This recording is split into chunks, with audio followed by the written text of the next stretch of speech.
नमस्कार, मैं senior inspector Abhimanyu Jindal, crime petrol Dastak में आप सभी का स्वागत करता हूं।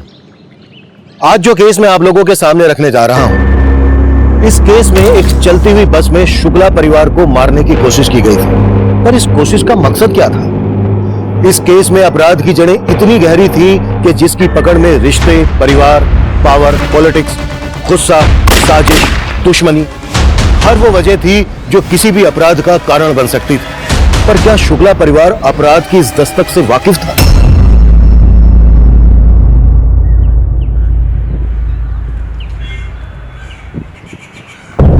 भैया जी, 12 बजे जो बबली भाभी का रैली है ना, उसका पूरा इंतजाम हो गया है। वो फूल वाला आ गया है, ये रखो और भैया जी के लिए पानी गर्म करो। और उसका सब तैयारी हो गया है। वो फूल आ गया है, कुर्सियां हो गया है, वो टेंट वाला हो गया है, वो जो बड़ा वाला झंडा कहते हैं वो भी हो गया है। अरे बहू का भाषण सुनने का क्या बोलने वाली है? वो तो विष्णु बाबू देख रहे हैं ना। वो बड़का का देखेगा, बैल बुद्धि है साला। हमारा बबलू होता तो कोनो चिंता ही नहीं रहता। कहाँ भैया जी, बबलू बाबू से सुबह ही बात हुई। प्रचार तो क्या, वो तो वोट डालने भी नहीं आ रहे हैं। उनका वकालत के चक्कर में बबली भाभी का एक वोट ही कम हो जाएगा। उगता सूरज है, हम उजाला लाने आए। ये उगता सूरज सिर्फ हमारा चुनाव चिन्ह ही नहीं, बल्कि हम सबका भाग्य भी है। ये उगता सूरज हर घर आंगन में रोशनी लाएगा और इसकी चमक से हमारे विरोधियों की आंखें चौंधे आ जाएंगी। इसलिए उगता सूरज के बटन को दबाएं और बस उतर गया ना गाड़ी पटरी से तुम्हारा। ऐसे अटक अटक के बोलोगे ना तो जो नेता लोग है ना विरोधी, नीचे हकली नेता लिख के ना तुम्हारा वीडियो वायरल कर देंगे, फिर बन जाएंगे विधायक। चलो कॉन्फिडेंस लाओ थोड़ा, फिर से बोलो। भैया कॉन्फिडेंस लाने से कुछ नहीं होगा। राजनीति ना खून में होती है। अगर कोई भी भाषण रटने से नेता बन जाता तो तोता भी मंत्र रट के पंडित बन जाता ना, है ना? थोड़ा कम बोला करो पुष्पा। ननद भाभी को प्रोत्साहित नहीं करेगी तो गढ़ जीत कर भी शुक्ला परिवार अंदर से हार जाएगा। तुम तैयारी करो। बाबूजी नाश्ता ले आए। नाश्ता वास्ता तुम रहने दो, अब चूल्हा चौकी पुष्पा को करने दो। विदा होके जाएगी तो ससुराल में काम आएगा। चूल्हा चौकी तो बाबूजी पुष्पा सीख ही लेगी, लेकिन हमको लगता है कि आप हमको चूड़ी पहना के घर में बिठाने का पूरा मन बना चुके हैं। सर नंबर हमारा था, लेकिन ये महिला आरक्षण के चक्कर में इनको नेतागिरी सिखा रहे हैं बैठ के यहाँ पर। इस बारे में जितना बहस करना था वो हो चुका, अब घुंघरू फोड़ के क्या फायदा। बहू का रैली का तैयारी करो। भूषण जी लिस्ट निकालो।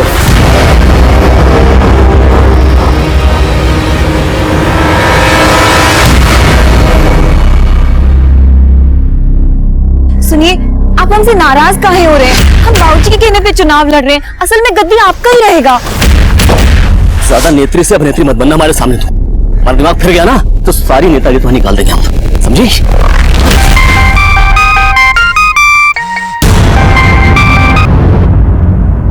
हाँ बोलो।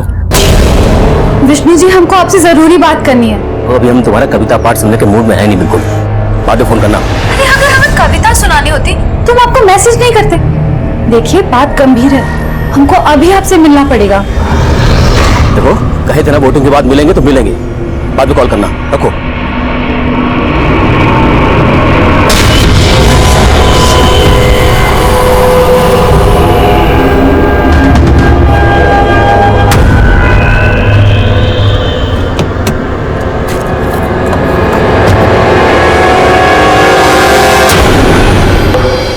कुमुदवा जी, पंडित जी, अम्मा जी को गुरुजी के पास लेके जाना है।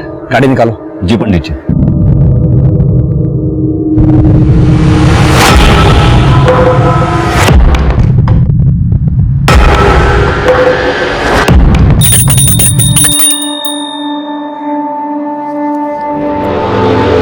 अरे भाई सुनीता, अरे ऊपर वाले के चक्कर में नीचे वालों को मत भूल जाना। देखो हम छूइएगा नहीं, व्रत लिए हैं। गुरुजी ने हमसे कहा है कि इस बार हमारा संकल्प पूरा हो गया तो सबका पोल पट्टी खुल जाएगा। अरे वो गुरुजी तुमको चूना लगा रहा है। अरे जाने वाला तो चला गया सुमिता, अब तू कहाँ अपनी जान जला रही है? चलते तो रोज ही हैं। जब तक हमरे मुन्ना बेटे के कातिलों का पता नहीं चल जाता, हम चैन से नहीं बैठेंगे।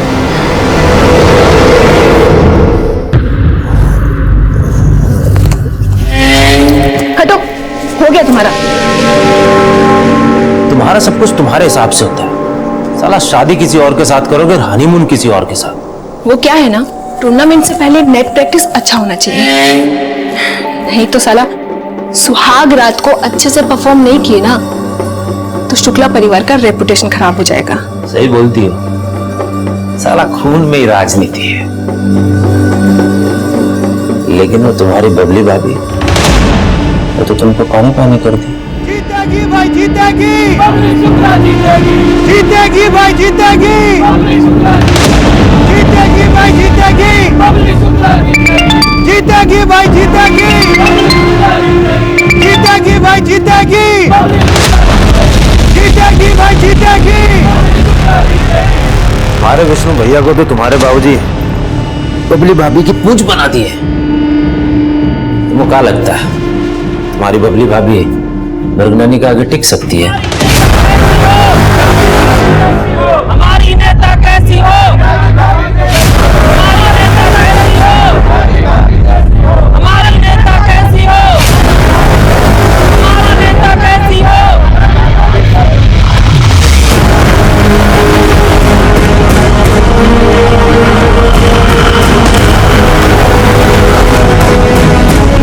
जीतेगी भाई जीतेगी, जीतेगी भाई जीतेगी, जीतेगी भाई जीतेगी।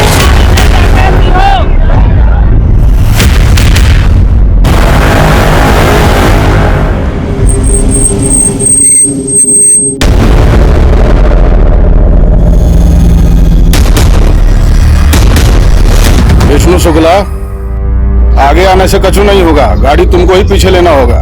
चलो। ओ त्यागी, साला तुम हमको पीछे करोगे? हाँ?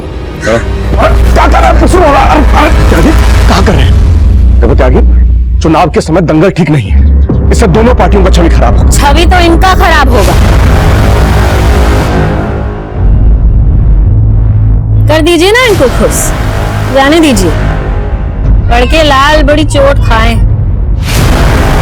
और वैसे भी जब से इनके छुटके भैया गए हैं बबलू, इनका दाल गला नहीं लगता। हमरा चुनाव में जीतना पक्का है, ये बबली हमको क्या हराएगी। चलिए गाड़ी पीछे लीजिए।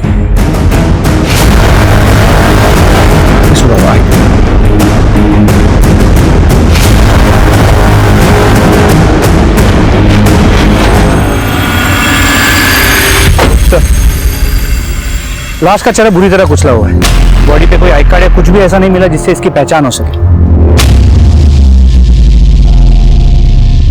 ऐसे सुनसान रास्ते पर लड़की अकेली तो आएगी नहीं। ये हिट एंड रन का केस नहीं लगता।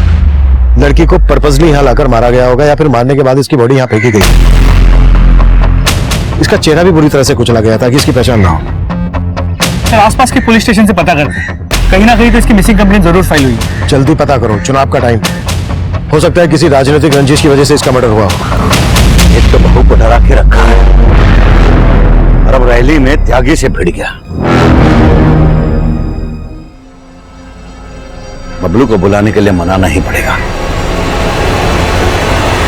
घर में देवी के सामने इज्जत की ऐसी की तैसी हो रही है। ये भानु प्रताप शुक्ला है ना, हमारा बहुत शोषण कर रहे हैं। बाबूजी से सीधे भानु प्रताप शुक्ला, पहले कहते इतने मत चढ़ाइए कि मुंह से जहर निकले। और उनके मुंह से 24 घंटे बबलू बबलू बबलू निकलता रहता, सुन सुन के कान पक गए हमारे। अब है 12 बंकी के भावी विधायक हम।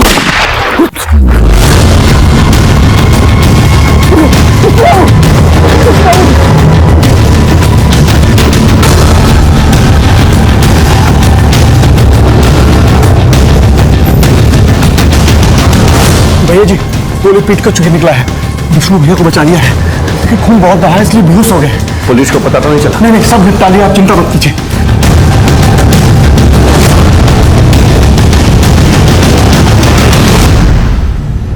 फोन लगा बबलू को। बताओ क्या हुआ उसके भाई के साथ, समझाओ उसको। वकालत वो अगले साल भी कर सकता है, यहां उसका ज्यादा जरूरत है।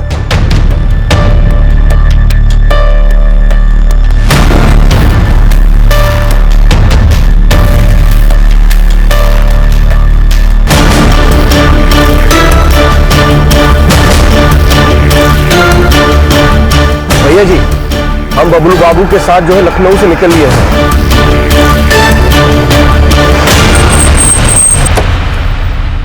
सर, लखनऊ में गायत्री पांडे नाम की लड़की की एक मिसिंग कंप्लेंट मिली।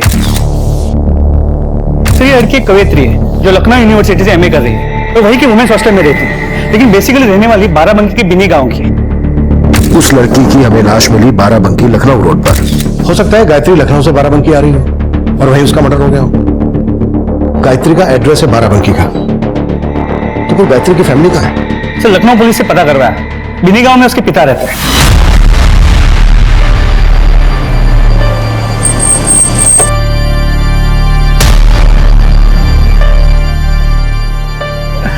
नहीं, गले लग। कैसा है? ठीक है बाबू। विष्णु भैया कहाँ है? कैसे है बाबू? भैया वो तो बबली भाभी से फोन करके पूछना पड़ेगा ना। अब चुनाव के साथ साथ उन पर पति को संभालने की जिम्मेदारी भी बढ़ गई है। और अम्मा, वो कहाँ है? अम्मा तो विष्णु भैया की सलामती के लिए गुरुजी के पास गई है। उन्हें लगता है कि जिसने मुन्ना भैया को मारा है वही विष्णु भैया को भी। अरे उसका तो दिमाग खराब हो गया है। वैसे विष्णु ठीक है, और अब तू आ गया है ना, तो तेरी बबली भाभी की जीत पक्की। जी बाबू। चल चल अंदर अंदर अंदर अंदर चल।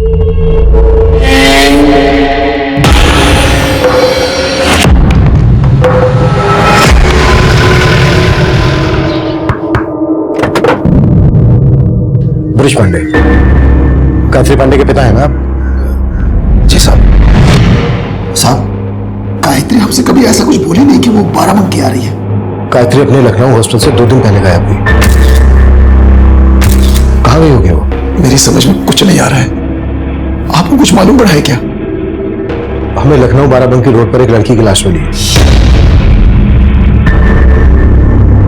क्या ये गायत्री है? नहीं साहब, इसका तो चेहरा भी नहीं दिख रहा है। ये गायत्री नहीं हो सकती। Thank you. देखो, गायत्री का फोन कहां बंद हुआ था और लखनऊ हॉस्टल में गायत्री के बारे में पता करो, शायद वहां से कोई हिंट मिल जाए।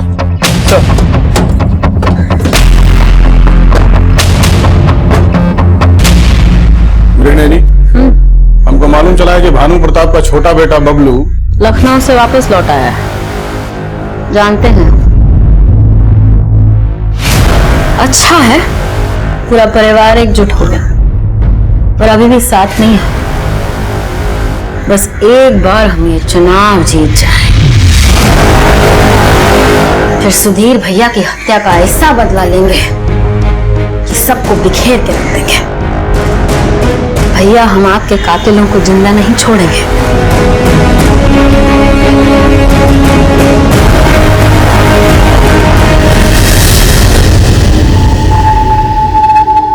तेरे बेटे मुन्ना के कातिलों के बारे में भी पता चलेगा और विष्णु के ऊपर गोली चलाने वालों के बारे में भी, और तुम्हारे सारे शत्रुओं का नाश होगा। पर इसके लिए तुम्हें हमारे बताए गए नियम और कायदा पर चलना पड़ेगा। आप जैसा बोलेंगे वैसा ही करेंगे।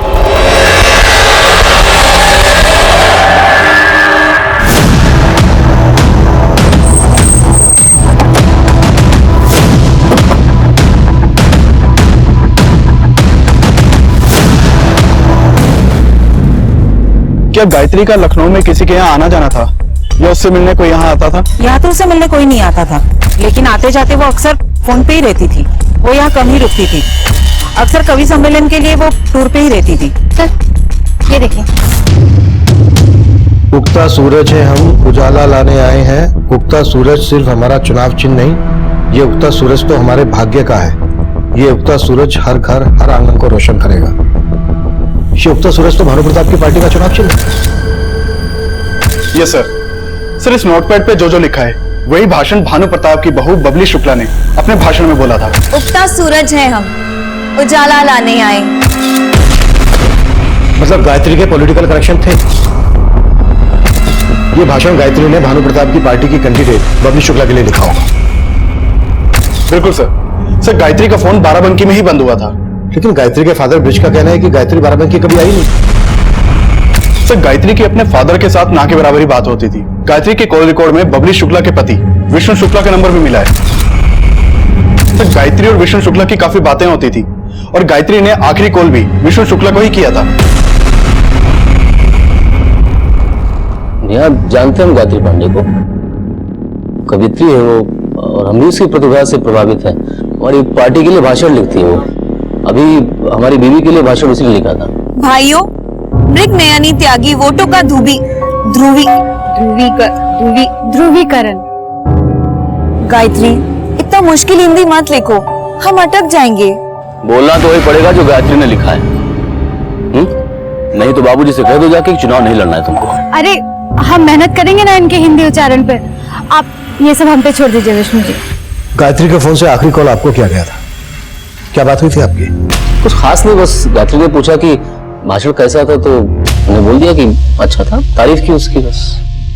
ऐसी भी क्या तारीफ की आपने कि वो कॉल उसका आखिरी कॉल बन गया? एक सेकेंड, आप कंफर्म है कि हत्या गायत्री की हुई है? मतलब वो जो लाश मिली है वो गायत्री पांडे की है, कंफर्म हो गया है? वो लाश गायत्री की नहीं थी ऐसा मैं लग तो नहीं रहा। आपके लगने या ना लगने से क्या होता है? पहले जाइए अपना होमवर्क करके आइए, फिर पूछताछ कीजिए। होमवर्क तो हम कर ही लेंगे। तुम लखनऊ से लॉ कर रहे हो ना, और गायत्री पांडे भी लखनऊ से ही पढ़ रही थी। आप कहना क्या चाहते हैं? हमने गायत्री को मार दिया? हम ऐसा कह तो नहीं रहे, लेकिन अगर ऐसा है तो ये साबित करने में हमें ज्यादा समय नहीं लगेगा। चलते हैं।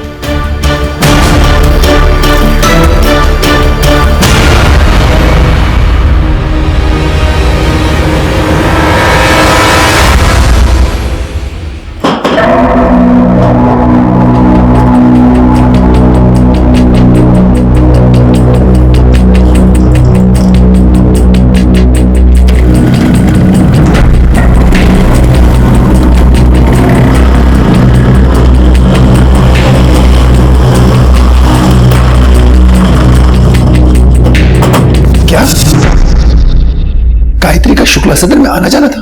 शुक्ला सदन आपके गांव से ज्यादा दूर नहीं है, और गायत्री का वहां लगातार आना जाना था। ये बात आपको पता तक नहीं? गायत्री 3 साल से लखनऊ में ही थी, और मैं सच बताता हूं साहब, मुझे नहीं मालूम था कि गायत्री का बाराबंकी में इतना आना जाना था। और साहब मुझे आज भी नहीं लगता कि वो लाश गायत्री की होगी। तो फिर गायत्री है कहां? गायत्री के पिता ब्रिज इस बात को मानने के लिए तैयार ही नहीं थे कि वो लाश गायत्री की थी, और हमारी इन्वेस्टिगेशन उस लाश की पहचान पर टिकी थी। लाश का चेहरा बिगड़ा हुआ था। गायत्री के पिता ब्रिज ने लाश की शिनाख्त नहीं की थी, इसलिए हमें लाश का डीएनए गायत्री के पिता ब्रिज के डीएनए से मैच करवाने की परमिशन नहीं मिल रही थी। फिर हमने दूसरा रास्ता खोजा। हमने गायत्री के हॉस्टल से उसके टूथब्रश, अंडरगारमेंट्स डीएनए के लिए कलेक्ट किए।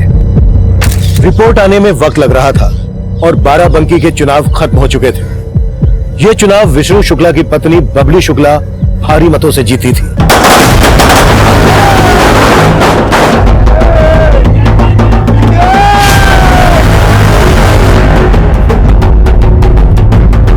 बबली शुक्ला की जीत कई लोगों की जिंदगी में कई तरह के असर डाल रही थी। वहीं दूसरी तरफ गायत्री के पिता ब्रिज अब भी गायत्री की वापसी की उम्मीद में लखनऊ पुलिस स्टेशन के चक्कर काट रहे थे। सर गायत्री के जो डीएनए सैंपल्स हमने कलेक्ट किए थे, वो डीएनए सैंपल उस लड़की के डीएनए से मैच करते हैं जिसकी लाश हमें लखनऊ बाराबंकी रोड पे मिली थी। सर डीएनए रिपोर्ट से ये साफ होता है कि वो लाश गायत्री की थी, और गायत्री की पोस्टमार्टम रिपोर्ट से ये भी पता चला है कि गायत्री 1 मंथ प्रेग्नेंट भी थी। प्रेग्नेंट?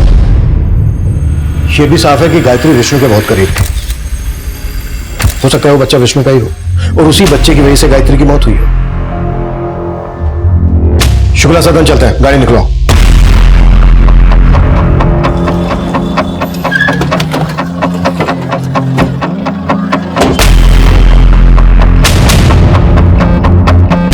साहब विष्णु भैया और सारा परिवार चुनाव जीतने की खुशी में कुलदेवी के मंदिर गए हैं। वो लोग रात तक ही वापस आएंगे। ठीक है, कर लेने दो दर्शन। वैसे भी इन्हें ऊपर वाले की बहुत जरूरत पड़ने वाली है। तब तक हम गायत्री के बाप से मिलते हैं। चलो।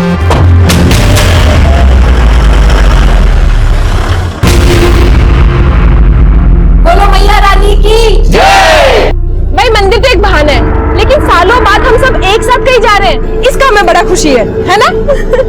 भाई हम सब एक साथ तो है, लेकिन हमको अभी भी लगता है कि हम एकजुट नहीं हैं। बाबूजी, हम जानते हैं कि आपका इशारा हमारी तरफ ही है, लेकिन अब हम जो कहेंगे वो सच कहेंगे और दिल से कहेंगे। अब हम आप सबसे विदा लेने वाले हैं। आपने हमारी शादी जो पक्की कर दी है, और जाते जाते हम यही कहेंगे कि हमें बबली भाभी की जीत से बहुत खुशी है। और विष्णु भैया, आप भी ना सारे गिले शिकवे दूर करके बबलू भैया की शादी में लग जाइए। जब इन्होंने अपनी दुल्हनिया खुद ढूंढ ली है तो बजाय सुनाइए आप लोग। अरे भाई, ये तो दुगनी खुशी की बात है। बेटी घर से विदा होगी, अब बहू घर में आएगी। अब सब बतियाते रहेंगे का? ये लीजिए लड्डू खाइए। हाँ, लाइए अम्मा, हम बांट देते। हाँ, बांट दो।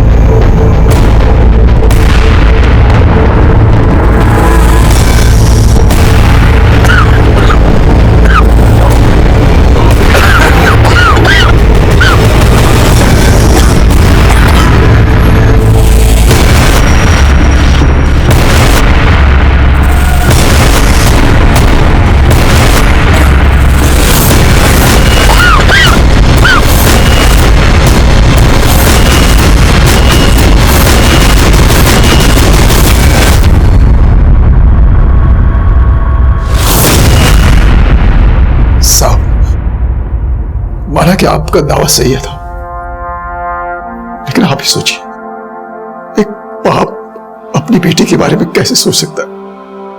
उसका चेहरा भी किसने मारा होगा मेरी बेटी को? सिर्फ गायत्री को ही नहीं मारा गया, गायत्री के साथ उसके बच्चे का भी मर्डर हुआ। गायत्री 1 महीने की प्रेग्नेंट थी। प्रेग्नेंट? हेलो,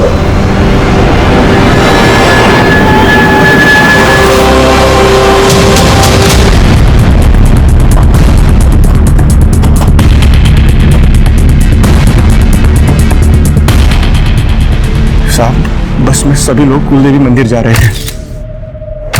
सभी ने पता नहीं क्या खा लिया कि सभी लोग बस में जो है बेहोश मिले।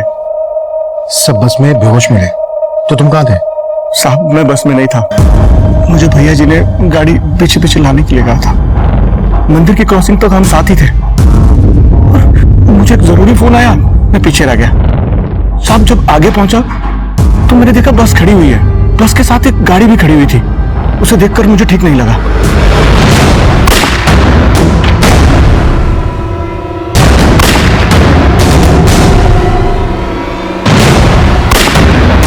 कौन था वहां? सब वो तो पता नहीं, सबने मुंह ढके हुए थे, लेकिन सबके हाथ में गन्स थी। सबके हाथ में गन्स थी, पर बस में तो सबके मुंह से झाग निकल रहे थे। साहब, ये बात मेरी भी समझ में नहीं आया कि ये सब उन्होंने कैसे सब बस में पुष्पा भी थी, लेकिन जब मैं वहां पहुंचा तो पुष्पा गायब थी। पुष्पा, भानु प्रताप की बेटी? क्या उन आदमी ने पुष्पा को किडनैप किया? उन लोगों के साथ पुष्पा को नहीं देखा, लेकिन पुष्पा बस में भी नहीं थी।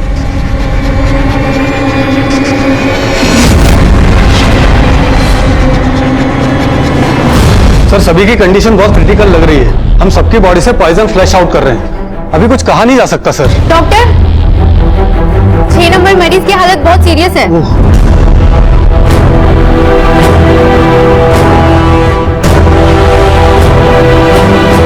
सर, विष्णु शुक्ला ने दम तोड़ दिया। उसके घर के बाकी लोगों की हालत भी काफी सीरियस है।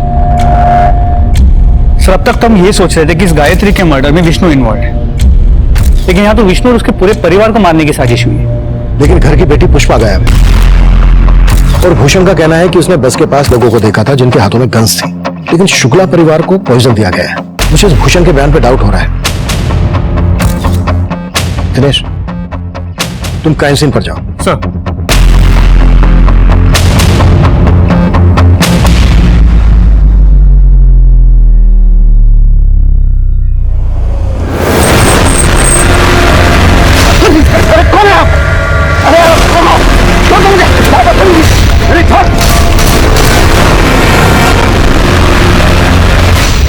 काहे झूठ बोलेंगे?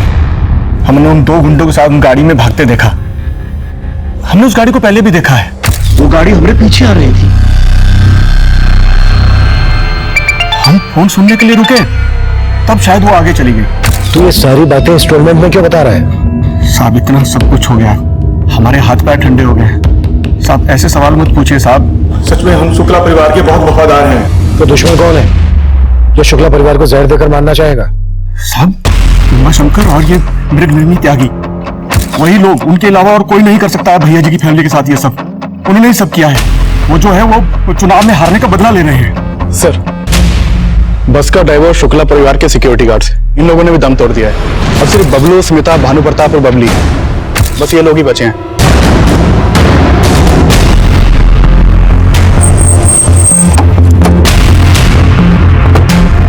कुछ मिला?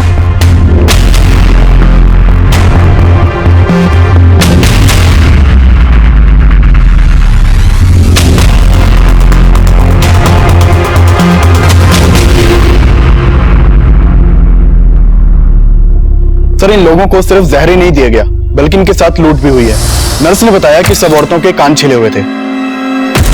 सर, किसी के भी पास मोबाइल या पर्स में से कुछ भी नहीं मिला है। सर, बस में जितने भी बैग्स मिले सभी खुले हुए हैं। ये सब लूट के साइन से लगता है ये काम किसी प्रोफेशनल चोरी के गैंग का है। और सर, बस के बाहर बुलेट के शेल्स भी मिले। भूषण के बयान से बात सच तो साबित हो रही है, लेकिन उसका बयान है अटपटा। भूषण उमाशंकर और उसकी पत्नी मृगनयनी पर शक जता रहा है। अगर हम मान भी लें कि वो गंधारी उसके आदमी थे, तो उन्होंने शुक्ला परिवार पर गोलियां क्यों नहीं चलाई? उन्हें जहर देकर क्यों मारा? लूट हुई है, पुष्पा गायब है, ये कई अनसुलझे सवालों का गुच्छा है। लेकिन सर, इन सभी सवालों के बीच गायत्री के मर्डर से जुड़े हुए सवाल जैसे कि वैसे ही। हम ये मानकर चल रहे थे कि गायत्री के पेट में विष्णु का बच्चा होगा। अब ये बात तो विष्णु और गायत्री के बच्चे के डीएनए मैच करने से ही साबित हो पाएगी। फिलहाल इस कोशिश पर जोर देते हैं कि पुष्पा कहाँ है। क्या उसकी जान खतरे में? क्या ये कोई साजिश रची जा रही है?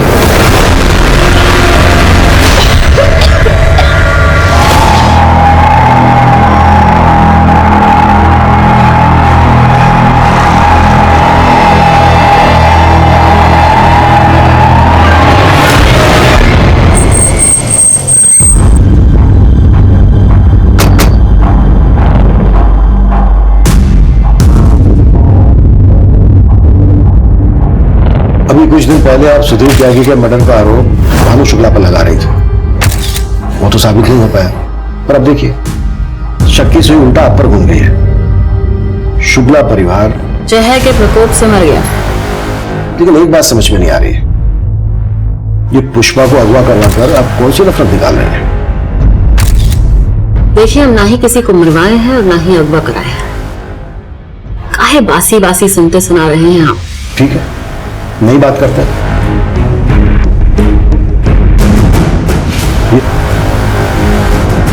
इस लड़की को पहचानती हैं आप?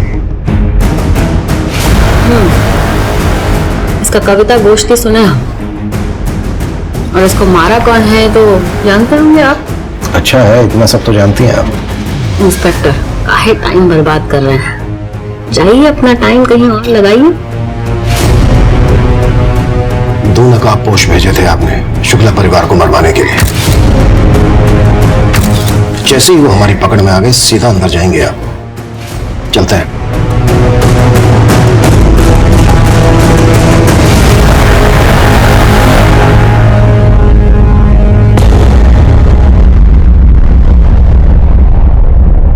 सर, हम बबलू शुक्ला को नहीं बचा पाए सर। भानु प्रताप, बबली और सुमिता शुक्ला की क्या कंडीशन है? सर, उनकी कंडीशन भी बहुत क्रिटिकल है, पर हम पूरी कोशिश कर रहे हैं कि ये लोग भी रिकवर करें। थैंक यू जी। जी सर। भूषण पंडित कहाँ है? अभी तो यहीं थे, रुकिए हम देखते हैं। रहने दो, मुझे तुमसे ही बात करनी है। जब शुक्ला परिवार मंदिर के लिए घर से निकला तो तुमने सबको देखा था? हाँ साहब। सब एक साथ बस से निकले थे? भूषण भी बस से निकला था? नहीं साहब, पहले सब लोग बस से नहीं जा रहे थे, पहले सब लोग अपनी अपनी गाड़ी से जा रहे थे। भैया जी, चुनाव में जो जो खर्चा हुआ था उसका हिसाब कर लिए हैं सभी, आप देख लीजिए। आप ये फाइल को कार में रखवा दो, हम जाते हुए देख लीजिए। बाबूजी, हाँ, आज आप कार से नहीं बस से जाएंगे, अम्मा के साथ और हमारे साथ। क्यों? क्यों क्या? अम्मा का मन है कि हम मंदिर जाते सब लोग साथ में जाएं, इसलिए। लेकिन बबलू भैया, आप अम्मा का मन रखना चाहते हैं ना, तो आप ही बाबूजी को पटाइए। बाबूजी चलिए ना, सब बोल रहे तो अम्मा का मन रख लीजिए। चलिए सब साथ में चलते हैं आज। ठीक है, चल चल। इस केस में एक चलती हुई बस में शुक्ला परिवार को मारने की कोशिश की गई थी, पर इस कोशिश का मकसद क्या था और गायत्री के मर्डर में किसका हाथ था? हम शुक्ला परिवार की बेटी पुष्पा के बारे में भी पता कर रहे थे, जो अचानक से गायब हो गई थी। इनकी हालत बिगड़ती जा रही है, हॉस्पिटल ले जाना पड़ेगा, यहाँ बचाना मुश्किल है। सर, अम्मा जी का नाम लेकर ही पुष्पा ने सबको बस में बिठाया था। और तुम ये भी बोल रहे हो कि जब तुम वहां पहुंचे तब पुष्पा बस में नहीं थी? पुष्पा उन लोगों के साथ भी नहीं गई। पुष्पा की शादी होने वाली थी, क्या वो इस बात से खुश थी? साहब, हम झूठ नहीं बोलेंगे, हमको लगता है पुष्पा का किसी लड़के के साथ चक्कर था। चक्कर? किसके साथ? नहीं मालूम साहब। और तुम्हें लग रहा है कि इस वजह से पुष्पा अपने परिवार को जहर देकर उस लड़के के साथ? ऐसा हमने कब कहा साहब? जैसा आप सोच रहे हैं ऐसा हम बिल्कुल नहीं कह रहे हैं। अटारी चौक तक पुष्पा बस में सबके साथ बहुत खुश थी। अटारी चौक? अटारी चौक सब लोग चाय के लिए रुके थे ना।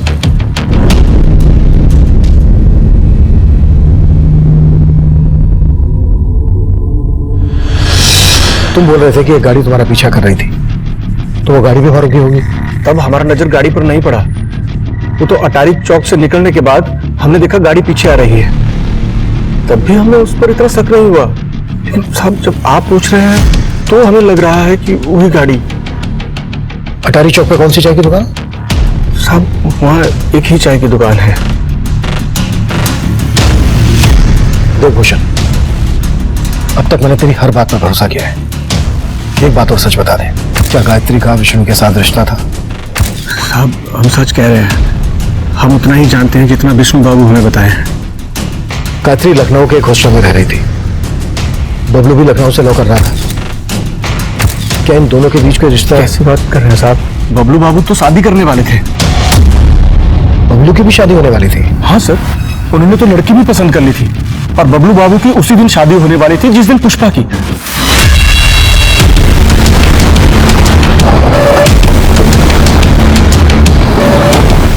हाँ साहब, शुक्ला जी और उनका परिवार आया था, वो लोग चाय पी और फिर चले गए। और यहाँ से चाय पी के निकलने के बाद 7 किलोमीटर आगे सभी के मुंह से झाग निकल रहा था। क्या मिलाया था चाय में? साहब, हम क्यों मिलाने लगे चाय में कुछ? देखो, अगर कुछ भी छुपा रहे हो अभी के अभी बता दो, वरना बहुत भारी पड़ेगा तुम्हें। साहब, हम क्यों छुपाने लगे? हमको क्या गरज पड़ी है छुपाने की? हमने हाँ, याद आया साहब, उनके आने के बाद 2 लोग आए थे। 2 लोग आए थे और उनमें से एक आदमी के पास शायद पिस्तौल जैसा कुछ था।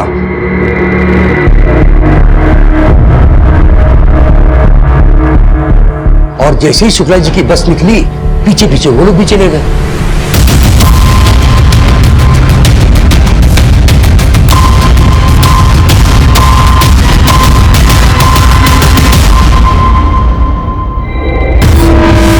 उस एसवी का नंबर फेक था। उन लड़कों के चेहरे सीसीटीवी में कैप्चर हो गए थे और जल्द ही खबरियों से हमें उनका पता चल गया।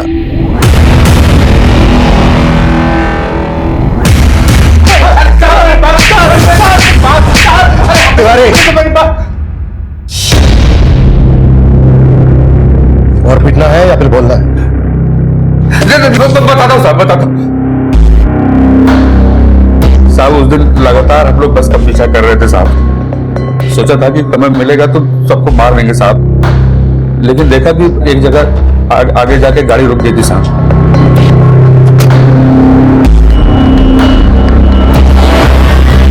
हम समझ ही नहीं पाए क्या हुआ साहब। हमने तुरंत वहां से उमा शंकर भैया को फोन किया। हेलो, हाँ भैया, हो गया काम? यहाँ तो पहले से ही काम हो रखा है सबका। क्या बात कर रहे हैं भाई? हाँ भैया। अच्छा सुनो, तुम लोग फटाफट वहां से निकलो। हम जैसे ही जाने लगे साहब तो देखा भूषण पंडित वहां पे आ गया साहब। हम मानते हैं साहब कि उमा शंकर भैया ने हमें सबको मारने के लिए भेजा था, लेकिन हमने किसी को मारा नहीं है साहब। गोलियों से नहीं मारा, लेकिन पूरे परिवार को जहर देकर मार डाला। सच बोल। नहीं, इतना पिटने के बाद झूठ बोलेंगे साहब? नौटंकी, मेरे साथ नौटंकी नहीं। एक भी साबुत हड्डी नहीं बचेगी शरीर में। ये बोल, पुष्पा शुक्ला को कहाँ गायब किया? कौन रखा है पुष्पा को? पुष्पा शुक्ला को हमने नहीं गायब किया है साहब। बल्कि जब हम वहां पहुंचे तो देखा कि वो किसी लड़के के साथ जा रही है साहब। शुक्ला परिवार को सिर्फ मारा ही नहीं गया, लूटा भी गया। उनके मोबाइल फोन, पर्स, गहने सब गायब है। हमने चुराया है साहब, लेकिन हमने किसी को मारा नहीं है साहब। आगे की कहानी तुम्हारा बाप उमा शंकर पूरी करेगा। आगे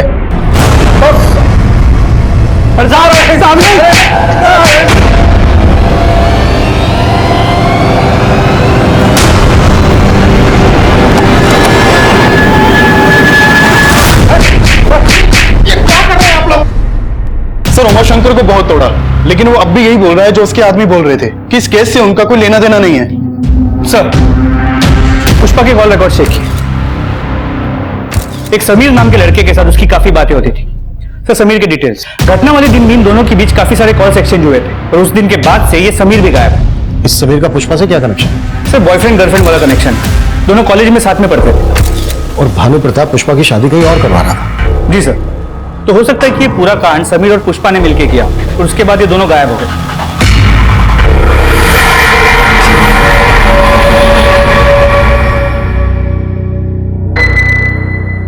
भाई साहब, इनका इलाज तो हो गया, अब ये खतरे से बाहर है। इनको होश भी अब आ जाएगा। पुष्पा तुम ठीक तो हो ना?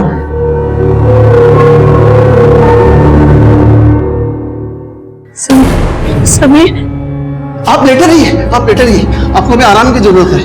आपको जहर दिया गया था, खतरे से बाहर हो। इसका हेल्थ बुलेटिन बाद में सुनाना, फीस नहीं चाहिए थी, है ना?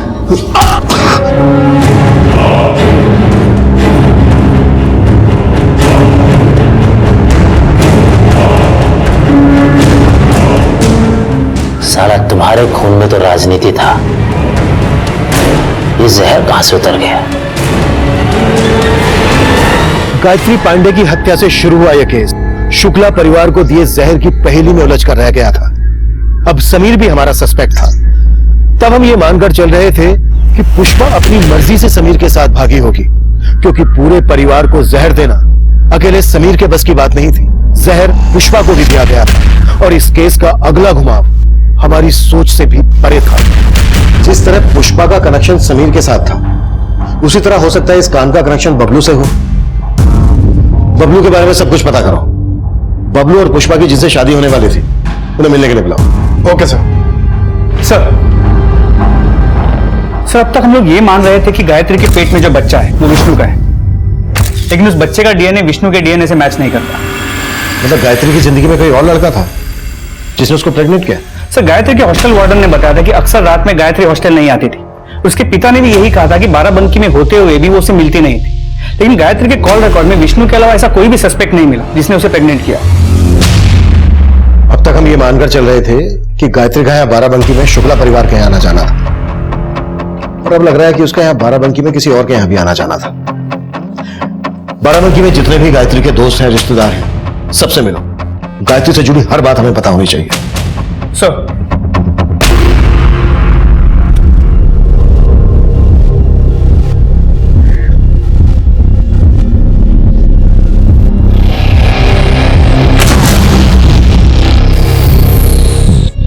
अरे सुनो, ये अभी तक आया नहीं क्या?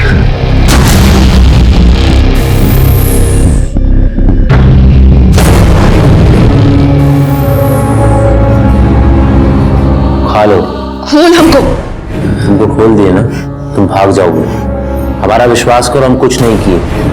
हमको खोल कुत्ते, नहीं तो चीर कर चार कर देंगे। बोल रहे हैं चिल्ला जितना चिल्लाना है। जब भूख लगेगी ना तो नानी याद आ जाएगी। तो तुम पुष्पा के साथ शादी करने वाले थे? हाँ सर, मैं बब्बू से प्यार करती थी और बब्बू भी यही चाहता था। हमारी शादी उस दिन।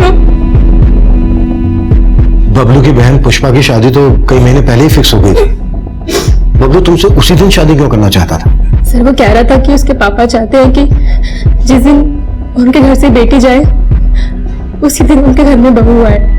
सर हमको नहीं लगता कि भैया जी की ऐसी कोई इच्छा थी। वो तो बबलू बाबू के अफेयर के बारे में जानते भी नहीं थे। अचानक से बबलू बाबू ने जो है भैया जी को अदिति के बारे में बताया। हमने अपने लिए एक लड़की पसंद की है और हम चाहते हैं कि पुष्पा की शादी वाले दिन हमारी भी शादी हो जाए। इन साहब, एक बात है जो बताना चाहते हैं आपको। कैसी बात? भैया जी का एक ड्राइवर था, कुमुद नाम है उसका।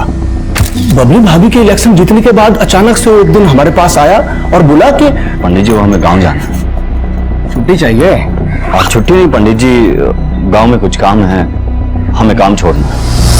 साहब कुमुद ने कहा कि वो गांव जाकर खेती करना चाहता है। उसने अपना हिसाब किया और चला गया। उसके जाने के 4 दिन बाद ही ये कांड हुआ है। ये बात तुमने पहले क्यों नहीं बताई हमें? साहब कुमुद मेरे दिमाग में आया ही नहीं। पांडे, कुमुद का फोन नंबर और एड्रेस ले लो इनसे। साहब चलिए। ठीक है सर।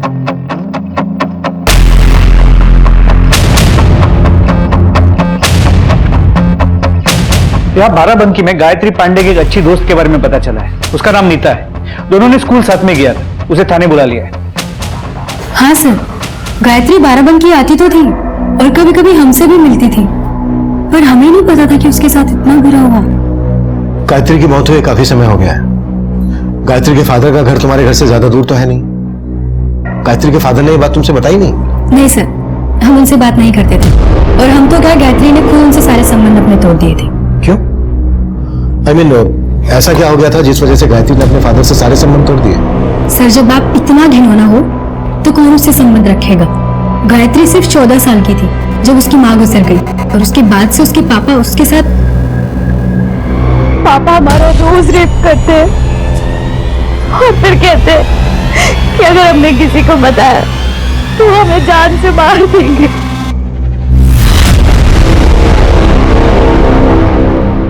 सर वो घुट रही थी और हम उसकी चाहकर भी कोई मदद नहीं कर पा रहे थे, और फिर हमारे स्कूल फ्रेंड ने उसकी मदद की। कौन फ्रेंड? समीर, वो अपनी छोटी बहन मानता था। समीर? कहीं तुम इस समीर की बात तो नहीं कर रही हो? हाँ सर, यही समीर। गायत्री, तेरे साथ इतना सब कुछ होगा तू चुप है? तुम्हें तो उस अपने कमीने पाप को अंदर करवा देना चाहिए था। हम ऐसा कर सकते थे समीर भैया, लेकिन अगर हम ऐसा करेंगे तो सब हमारा परित्याग कर देंगे। सब आपके और नीता जैसे नहीं होते। अब वक्त आ गया उसका परित्याग करने का। सर समीर ने गायत्री को बहुत मोटिवेट किया और फिर गायत्री लखनऊ के एक हॉस्टल में शिफ्ट हो गई। समीर बहुत हेल्प करता था उसकी।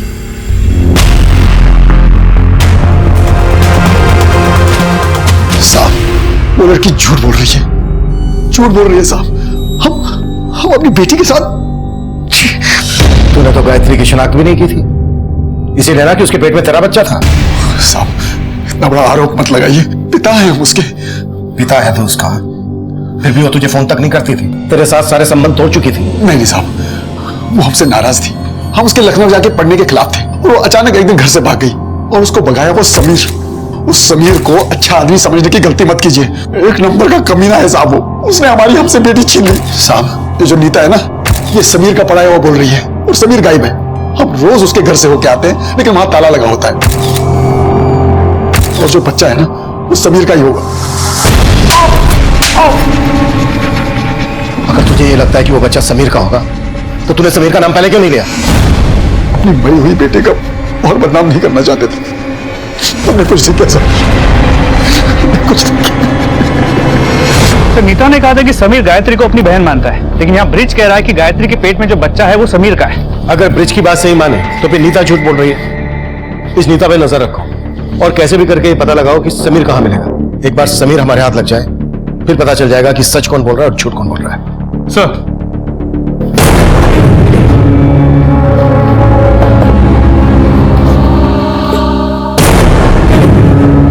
रो रो के अपना जी जला रही है। हमें अपने परिवार से मिलना है।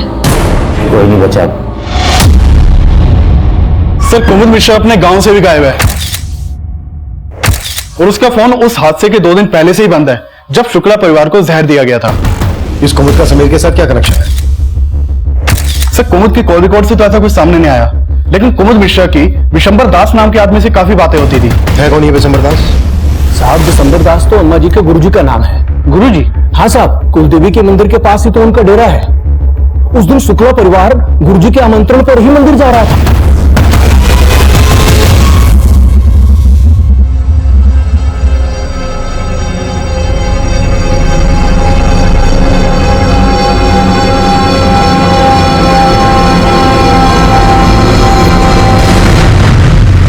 सर, जो मिठाई का डब्बा हमें बस में मिला था उसी में जहर मिलाया गया था।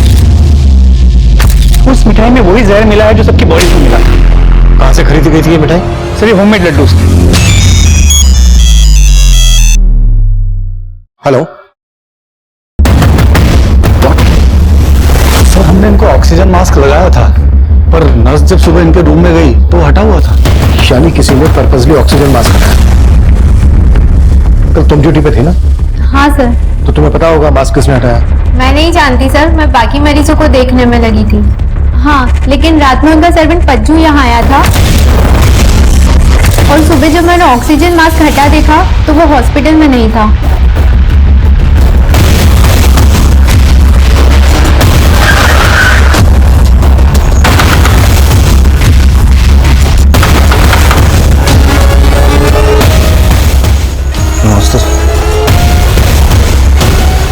साहब, पहले रात में हम वहां थे, उसके बाद हम यहाँ आ गए। पर आते आते भानु प्रताप का ऑक्सीजन मास्क निकाल के आए। नहीं साहब, हम ऐसा क्यों करेंगे? क्योंकि तुम जानते थे कि अगर वो बच गया तो तुम नहीं बचोगे। लड्डू में जहर तुमने ही मिलाया था ना? नहीं साहब, इन्होंने कुछ नहीं किया। वो लड्डू तो माँ जी ने खुद ही बनाए थे और प्रसाद तो माँ जी खुद ही बनाती थी साहब। गलती से भी किसी का हाथ लग जाए तो। विमला, प्रसाद के लड्डुओं का हाथ कैसे लगाया तूने? साहब, उस दिन के बाद हमने प्रसाद छूने की गलती नहीं की साहब।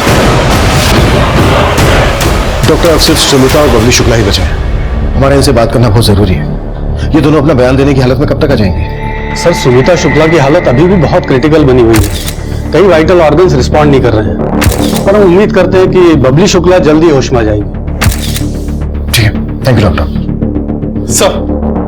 सर, कुमुद और विशंबर दास, इन दोनों की बैंक स्टेटमेंट चेक की मैंने, काफी कुछ मिला दोनों के खिलाफ।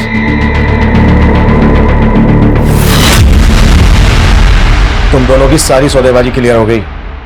अब बोल क्या चक्कर है? या फिर साहब, मैं बता रहा हूँ साहब, कुमुद की वजह से ही मैं सुमिता शुक्ला को ठग रहा था। 6 बरस पहले वो अपने बेटे मुन्ना का कातिल का पता लगाने के लिए उत्सुक थी और उसी बात का फायदा उठाकर कुमुद उसे हमारे पास लेकर आया।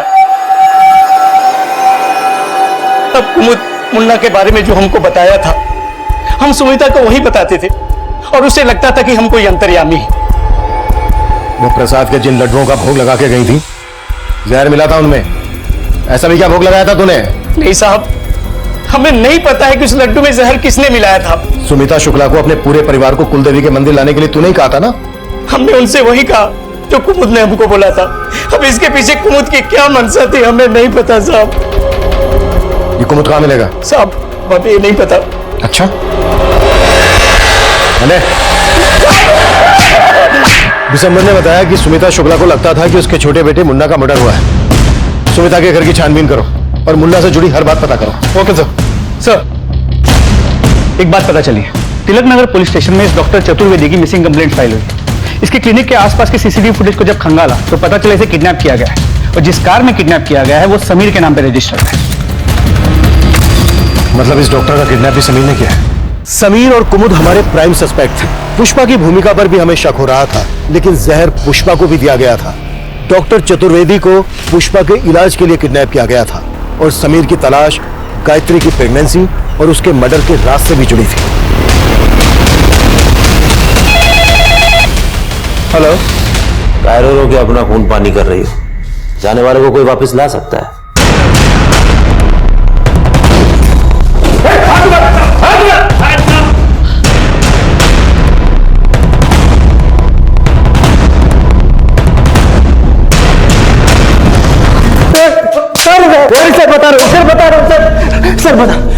सर, हम पुष्पा का किडनैप नहीं करना चाहते थे, बल्कि वो तो खुद हमारे साथ भागना चाहती थी।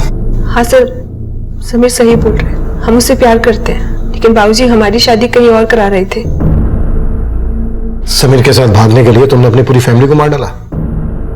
तुम्हें अपनी फैमिली से इस बात की भी नफरत थी ना कि भानु प्रताप ने विधायकी का टिकट तुम्हारी भाभी बबली शुक्ला को दिलवाया?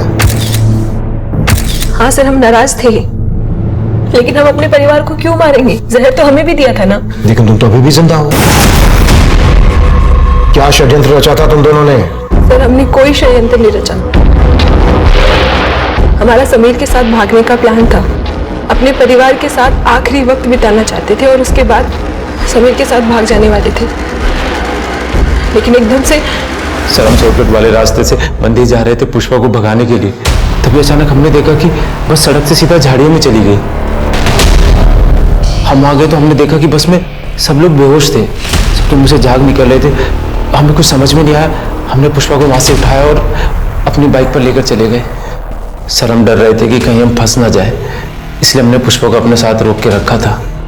हम पुष्पा से बहुत प्यार करते हैं। तुम पुष्पा से प्यार करते हो? ये गायत्री पांडे से क्या रिश्ता है तुम्हारा?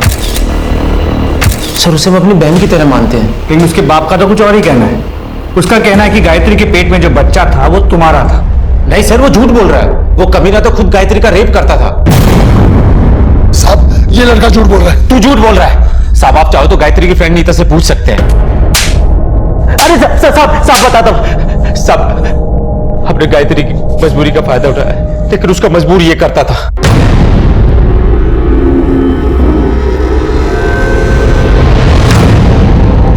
तेरा बाप बहुत कमीना है। मैंने ना ये सब इसमें रिकॉर्ड कर लिया। भैया, अब भैया भैया मत कह। जो तू अपने बाप के साथ कर रही थी ना, वो मेरे साथ भी कर ली।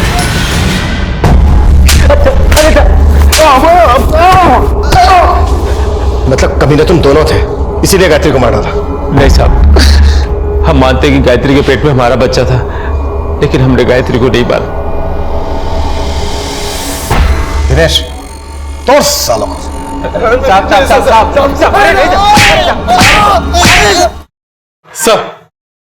सर, मैंने शुक्ला सदन में छानबीन की तो वहां भानु प्रताप की एक डायरी मिली। तो भानु प्रताप ने अपनी डायरी में कुछ नंबर अजीब नाम से लिखे हुए हैं। जैसे? सर, जैसे 50,000, 30,000, 1 लाख। सर, ये जो 1 लाख लिखा है, ये पज्जू की वाइफ विमला का नंबर है। साहब, इन्होंने भानु प्रताप से 1 लाख रुपया कर्जा लिया था, बस वही वसूलने के लिए वो हमारे साथ।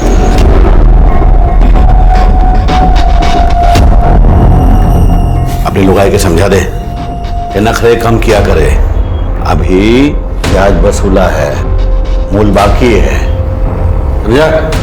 भानु प्रताप तुम्हारा शोषण कर रहा था, इसी का बदला लिया ना तुम लोगों ने? नहीं साहब, माना कि हम खून का घूंट पी रहे थे साहब, लेकिन ये सब करने की हमें हिम्मत नहीं है।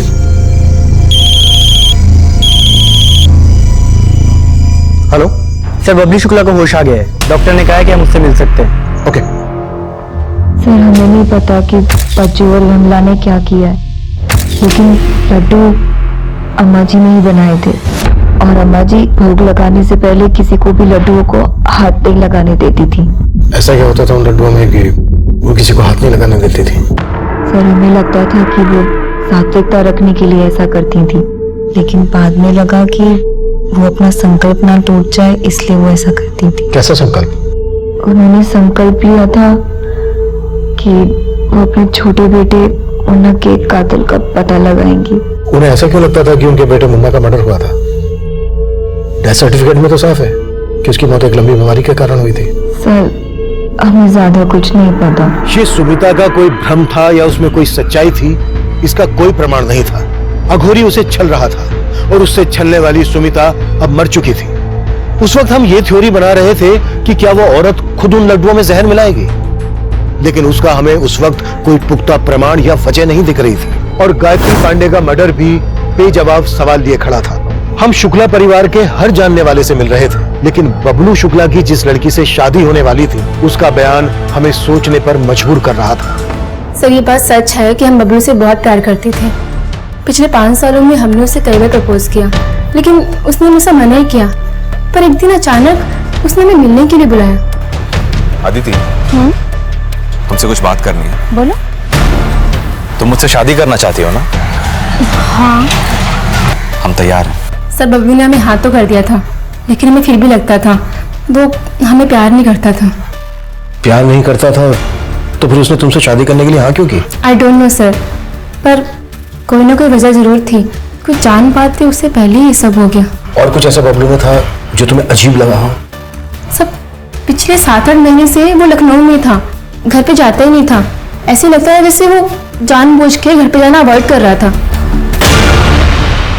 साहब बबलू बाबू ने अचानक घर आना बंद कर दिया था, वजह तो हमको भी समझ नहीं आ रही थी।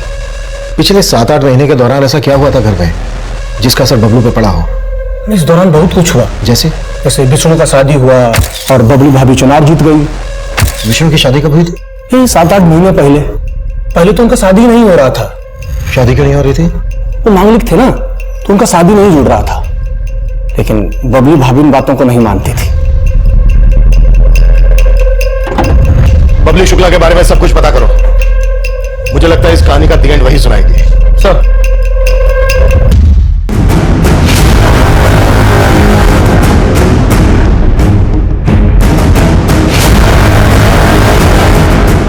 ये क्या बदतमीजी हो रही है? हमें क्यों लाया गया है यहाँ पे? क्या हो रहा है ये सब? बिल्कुल बताएंगे, बिल्कुल बताएंगे।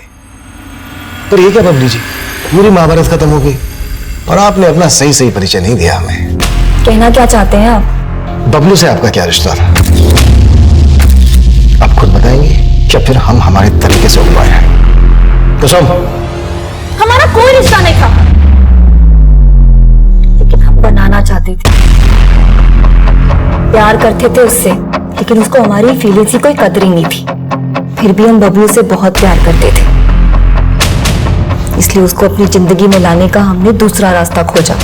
उसके बड़े भाई विष्णु की शादी नहीं हो रही थी क्योंकि वो एक मांगलिक था, इसलिए हमने उससे शादी कर ली और उसके घर पहुंच गए। लेकिन हम जैसे बहू बनकर घर पे गए तो बबलू ने वो घर छोड़ दिया। वो वकालत की पढ़ाई करने लखनऊ चला गया।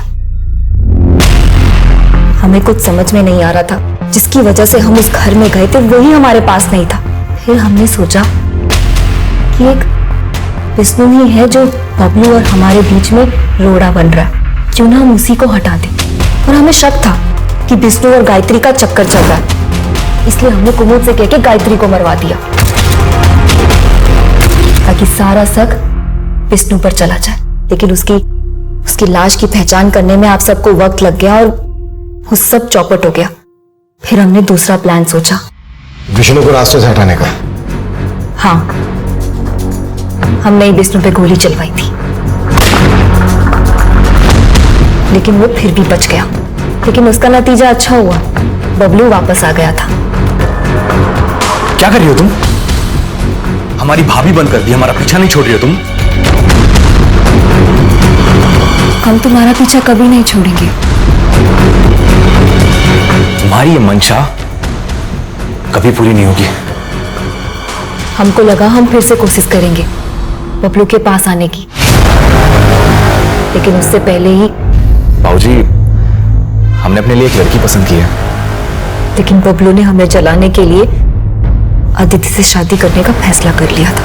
फिर हमने सोचा अगर बबलू हमारा नहीं हो सका तो हम उसे किसी और का भी नहीं होने देंगे। ना हम रहेंगे, ना वो रहेगा, और ना ही उसका पूरा परिवार। मैंने ही लड्डुओं में जहर मिलाया था और खुद भी खाया था, लेकिन मैं बच गई। भानु प्रताप का ऑक्सीजन बॉक्स तुम ही ने हटाया था ना? हाँ, भानु प्रताप बहुत चालाक इंसान था। अगर वो बच जाता तो वो हमारे बारे में पता करने में देर नहीं लगाता कि उसके पूरे परिवार को हमने ही मारा है। इसलिए हमने उस पर तब वार किया जब वो सबसे ज्यादा कमजोर और लाचार था। और इस सब में कुमुद तुम्हारा साथ दे रहा था। गायत्री को भी कुमुद ने मारा ना? हाँ,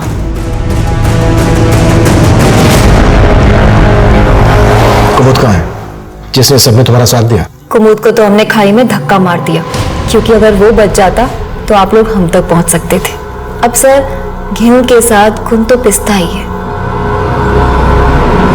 जिसको हमने अपना माना था वही अपना नहीं हुआ, तो फिर क्या वो और क्या बाकी सब।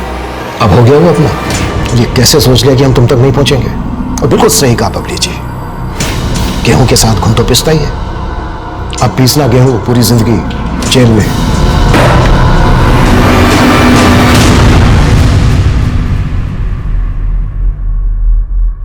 बबली का बबलू के लिए पागलपन सालों पुराना था और बबलू को इस बात की लगातार दस्तक भी मिल रही थी, लेकिन बबलू ने इस बारे में अपने घर वालों को नहीं बताया। यहां तक कि बबली उसके बड़े भाई विष्णु की पत्नी बनकर उसके घर आ गई, लेकिन बबलू ने इस दस्तक को भी नजरअंदाज किया और अंत में उसका परिवार बिखर गया। वहीं दूसरी तरफ गायत्री को भी उसका पिता ब्रिज और समीर लगातार दस्तक दे रहे थे, लेकिन गायत्री की हिम्मत हमेशा जवाब देती रही और आखिरकार गायत्री बबली की सनक का शिकार बन गई। लोग इस तरह के अपराधों को अपनी जिंदगी में अपने आसपास कई बार देखकर भी अनदेखा कर देते हैं और जब जब इस तरह की चूक होती है, अपराध अपने पांव पसार लेता है। देखते हैं हमारे आज के एपिसोड की दूसरी कहानी।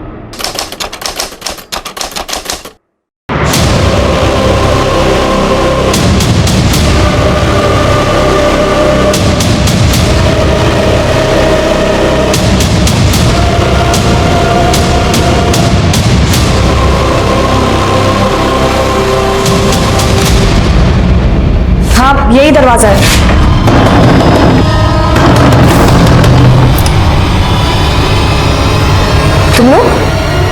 तुम लोग यहाँ? क्या बात है? अरे कर क्या रहे हो तुम लोग? कुछ बोलो तो। अरे किसी को भी इस बात का अंदाजा नहीं हुआ कि उस औरत के साथ आखिर हुआ क्या, क्योंकि ये सारी लड़कियां अंधी थी। नमस्कार, मैं senior inspector Rajesh Yadav crime petrol Dastak के आज के इस भाग में आप सबका स्वागत करता हूं। ये बात उन दिनों की है जब मैं वसई पुलिस स्टेशन में पोस्टेड था। हमारे इलाके में एक लड़कियों के लिए चलाया जाने वाला ब्लाइंड स्कूल था, जो किसी सेठ ने अपनी मां के नाम पर खोला था। कुछ टीचर्स थे, कुछ स्टूडेंट्स थे और एक हॉस्टल। भले ही इस स्कूल में पढ़ने वाली सारी लड़कियां अंधी थी, लेकिन उनमें से कुछ दिलो दिमाग से बहुत ही चंचल थी और उन्हीं की चंचलता के कारण कुछ ऐसे अपराध हुए जिनको सुलझाते सुलझाते मेरा और मेरी टीम का दिमाग हिल गया। आप कौन होते हो सवाल करने वाले? हाँ, बाप हो या आशिक? नीलू, मेरे सामने ज्यादा बदतमीजी नहीं, समझ में आया ना? तो सर, हम और क्या करें? आपके सामने नागिन डांस करें? चुप, मजाक लगा यहाँ पे। वो लड़का कौन था? कैसे आया अंदर? किसके कहने पे आया था? बॉयफ्रेंड है त्रिशा का। क्या कहा? बॉयफ्रेंड? क्यों? अंधी लड़कियों के बॉयफ्रेंड नहीं हो सकते क्या? या सिर्फ आप आंख वाले ही लव, सेक्स और धोखा कर सकते हैं? Shut up! Just shut up! अरे क्यों करें हम शट अप? क्या किया है हमने? लड़कों से मिलना गलत है क्या? तू शादी नहीं करेगा? हैं? ए नीलू, चुप कर, वो टीचर है ना हमारे। ए चुप कर बे। तू अपनी वाइफ के साथ नहीं करेगा तो हमको क्यों रोक रहा है? गया क्या? मैम, ये लड़कियां आंखों से तो लाचार हैं, लेकिन इनकी नीयत और इनकी जबान मुझे बहुत ज्यादा परेशान करके रखे हुए हैं। सब नहीं, पेड़ पे सारे फल सड़े नहीं होते। मैम, लेकिन 2-4 सड़े हुए फल सबका दिमाग भी तो सड़ा सकते हैं ना। ये नीलू, सविता और त्रिशा। मैम, यहां तक सुनने में आया है कि इनसे कुछ लड़के बाहर से मिलने आते हैं। वो अपने चौकीदार मनोहर है ना, उसने खुद बताया मुझे। और गलती से अगर आप कुछ उनसे पूछने चले जाओ तो काटने को दौड़ती है मैम। थोड़ा सब्र करो रजत, कल आ ही रही है माया पाटिल, पुणे के ब्लाइंड स्कूल से, काफी एक्सपीरियंस्ड है। वो पढ़ाएगी भी और इस हॉस्टल की वार्डन भी वही होगी। फिर देखना सब कैसे डिसिप्लिन में होगा। मैम, ऐसा कुछ नहीं होने वाला है, आप देख लेना। माया भी बाकियों की तरह ना 1-2 दिन हो जाएगी, बाकी जैसे आए और चले गए। आज से मैं यहाँ पढ़ाऊंगी और तुम लोगों के साथ हॉस्टल में भी रहूंगी। हमें किसी की जरूरत नहीं है, हम अकेले रह सकते हैं। जरूरत तो सबको होती है, बस बच्चों को नहीं। ए, तू क्या है? चपड़ चपड़। Shut up. नहीं बेटा, ऐसे नहीं बोलते। ये मेरी बेटी है स्वीटी। ये भी पढ़ाएगी क्या? नहीं, तो जैसा मैं बोल रही थी, जरूरत हो ना हो मैं रहूंगी और सब नियम से चलेगा। तुम सब लोग यहाँ पढ़ लिख कर कुछ बनने आए हो, अपने माँ बाप का सपना पूरा करने। हो गया इसका भाषण शुरू। इन लड़के को तो बिल्कुल मैनर्स नहीं है। ओए, चपड़ चपड़ बंद कर, वरना अभी मैं तुझे मैनर्स सिखा दूंगी। ए, चल रे, चल। देखो मैम, एक तो इनके आंखें नहीं है और ऊपर से इतना ज्यादा एटीट्यूड। ऐसा मत बोलिए सर, सब एक जैसे नहीं है और आग से दिखता नहीं, इसमें इनका क्या दोष। चलो सब क्लास में। मौशी घेऊन जाए ना। स्वीटी बेटा, जब मम्मा बात करती है ना तो बीच में नहीं बोलते। सॉरी मम्मा।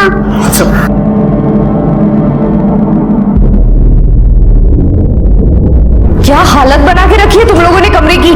क्या है ये सब? हमें क्या पता मैडम, हम थोड़ी ना देख पाते हैं। और क्या फर्क पड़ता है मैम? फर्क पड़ता है। सफाई और गंदगी नजरों में नहीं दिमाग में होती है। और क्या है ये सब? बेडशीट भी ऐसा रखा हुआ।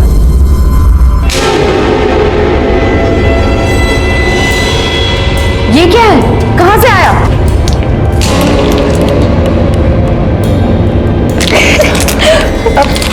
मैडम आपको नहीं पता क्या? शादी तो हुआ होगा ना आपका? वो चपड़ चपड़ आपकी बेटी है ना? Shut up. तुम लोग अपनी अपनी जगह साफ करोगे, अपने बेड को अच्छे से रखोगे, नहीं तो कल शाम की एक्टिविटी क्लास और हॉबी क्लास कैंसिल कर दूंगी मैं। अगर ये एडल्ट चीजें फिर से हॉस्टल में नजर आई तो देख लेना तुम लोग मैं क्या करती हूँ। मम्मा चलो ना, मुझे बहुत भूख लग रही है। ए चपड़ चपड़ क्या खा रही है? एप्पल? हाँ, अब यहाँ का दूध और फल आपकी बेटी खाएगी क्या? ये मेरा है।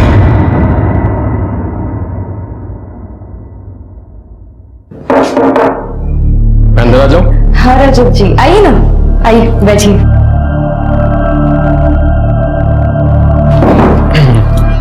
क्या कर रहे हो? कुछ नहीं, बस थोड़ा काम है। मैंने कहा था ना आपसे, ये लड़कियां जहर हैं जहर। अभी आपने कुछ देखा ही कहाँ है? जैसी भी है मैनेज तो करना पड़ेगा ना मुझे। पापा कहाँ हैं इसके? वो एक्चुअली हमारा डिवोर्स होने वाला है। I am sorry. साल भर से कोर्ट में केस चल रहा है। एल्यूमिनियम में मुझे मेरा फ्लैट चाहिए, मैंने अपने पैसों से खरीदा है, वो देने के लिए तैयार नहीं है। ऊपर से उसको मेरी बेटी चाहिए। स्वीटी, मैं मर जाऊंगी लेकिन इसको उसके हवाले नहीं करूंगी। मेरे बच्चे। माया जी,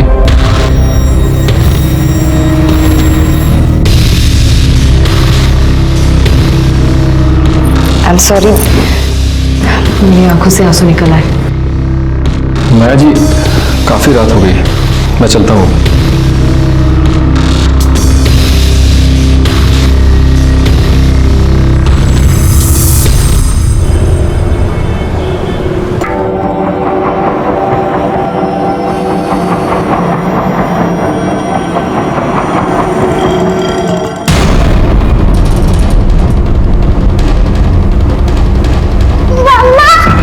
मम्मा जल्दी चलो। क्या हुआ दीदी? जल्दी चलो, मुझे आपको कुछ बताना है। मम्मा चलो जल्दी। मम्मा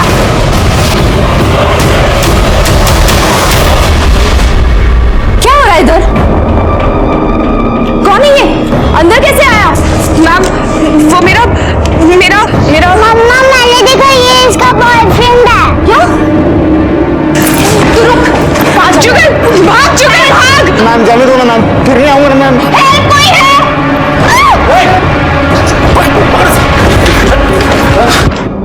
माया जी, आप ठीक तो हो ना? रजत, रजत पुलिस को बुलाओ।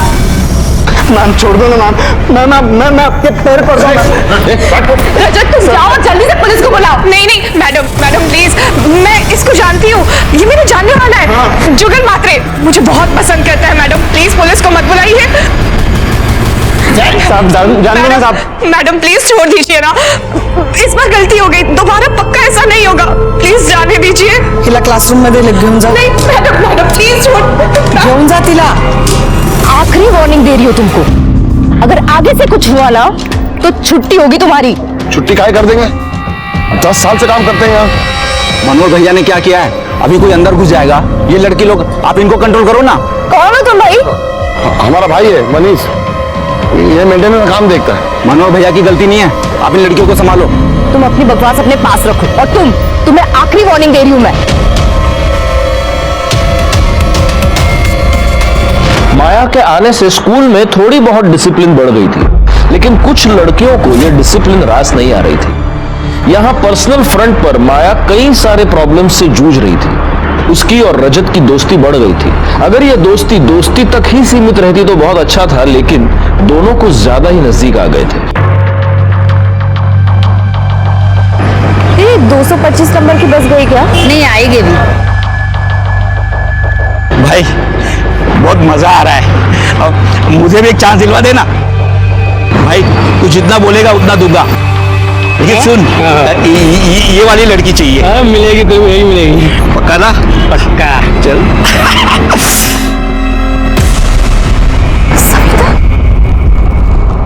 रजत, यहाँ का डिसिप्लिन थोड़ा टाइट करना पड़ेगा। अब और कितना टाइट करें? जो वीडियो मैंने देखा था ना, वो अपने इसी स्कूल के कैंपस में बनाया गया था। अगर वो वायरल हो गया तो स्कूल का नाम बहुत खराब होगा। हमें प्रिंसिपल से बात करनी चाहिए। लेकिन प्रिंसिपल मैडम तो आज है ही नहीं। तू कौन होती है फैसला करने वाली? प्रिंसिपल है क्या यहाँ की? ये स्कूल है, कोई जेल नहीं। और हमारी अम्मा बनने की कोशिश मत कर। अब से कोई भी स्कूल के गेट के बाहर कदम नहीं रखेगा। मम्मा, मैंने इन दोनों लड़कियों को स्कूल के पीछे वाली दीवार से दूसरी तरफ जाते हुए देखा। ओए मैम, अपनी इस पिल्ली को ना दूर रख। जासूसी करती फिरती है। Shut up. चलो चलो, इस चपड़ चपड़ का कुछ तो करना पड़ेगा। क्या हुआ बच्ची को? अरे कौन मारा इसको? क्या क्या हुआ? स्वीटी, कौन है यहाँ? स्वीटी, स्वीटी, स्वीटी, क्या हुआ इसको? स्वीटी हो, स्वीटी।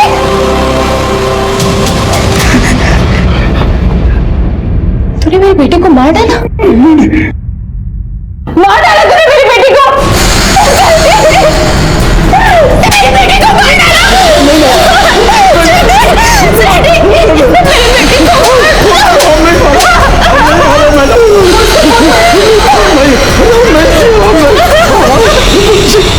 हमने नहीं मारा साहब, हमने नहीं मारा। सर इसी ने मारा है मेरी बच्ची को। मैं वॉचमैन पे एक्शन लेने वाली थी, इसके रहते हॉस्टल में लड़के घुसाते थे। मैंने एक वीडियो भी देखा था सर, ये उन लड़कों से मिला हुआ।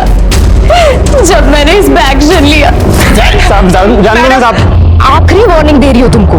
अगर आगे से कुछ हुआ ना तो छुट्टी होगी तुम्हारी। इसने मेरी स्वीटी को ही मारा। इसने बदला लिया है मुझसे। जब सुबह मैं प्रिंसिपल के कैबिन के बाहर निकली तो ये मेरा पीछा कर रहा था। मैडम ऐसा मत कीजिए मैडम, हमारी बात सुनिए मैडम, ऐसा मत कीजिए। तो मैडम हमारी बात सुनिए मैडम, मैडम दरवाजा खोलिए मैडम, ऐसा मत कीजिए। हमारा परिवार है मैडम, देखिए हमारे बच्चे हैं मैडम। मैडम दरवाजा खोलिए, मैडम खोलिए।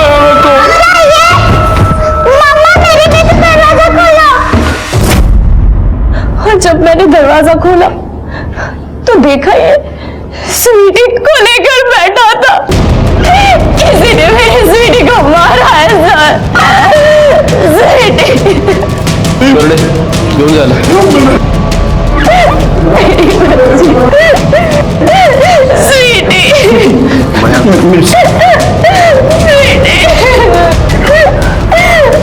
स्वीटी बेटा, क्या हुआ? स्वीटी बेटा उठ जाओ, उठ जाओ। ये सब तुम्हारी वजह से हुआ है। मैंने कहा था मेरी बच्ची मुझे दे दे, तुम्हारी वजह से हुआ। सर, कॉरिडोर में कोई मुझे धक्का देकर भागा था।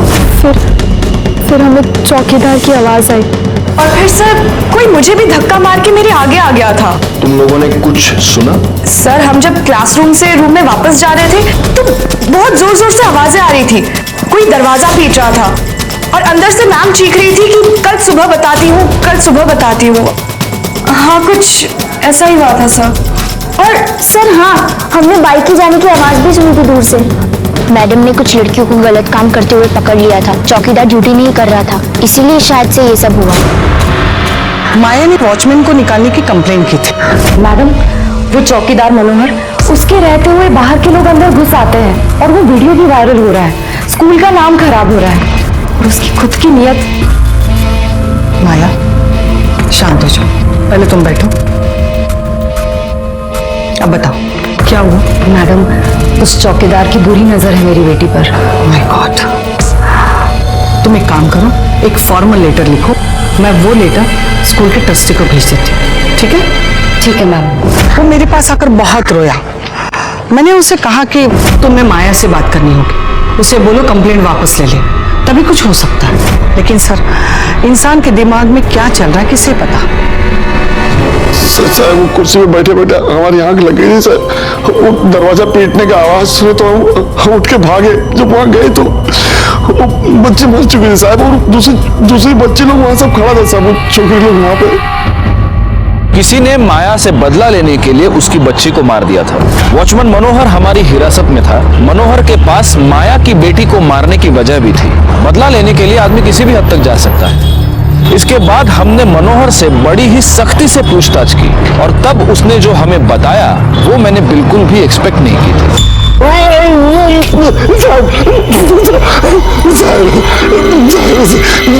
खुद अपना हरकत के बारे में तो कुछ नहीं बता रहे। कैसी हरकत? सर कुल मिलने आता है रात को मैडम को, कमरे की चाबी भी है उसके पास। हम मैडम को खुद बोले थे कि कौन है जो रात में मिलने आता है तुमको।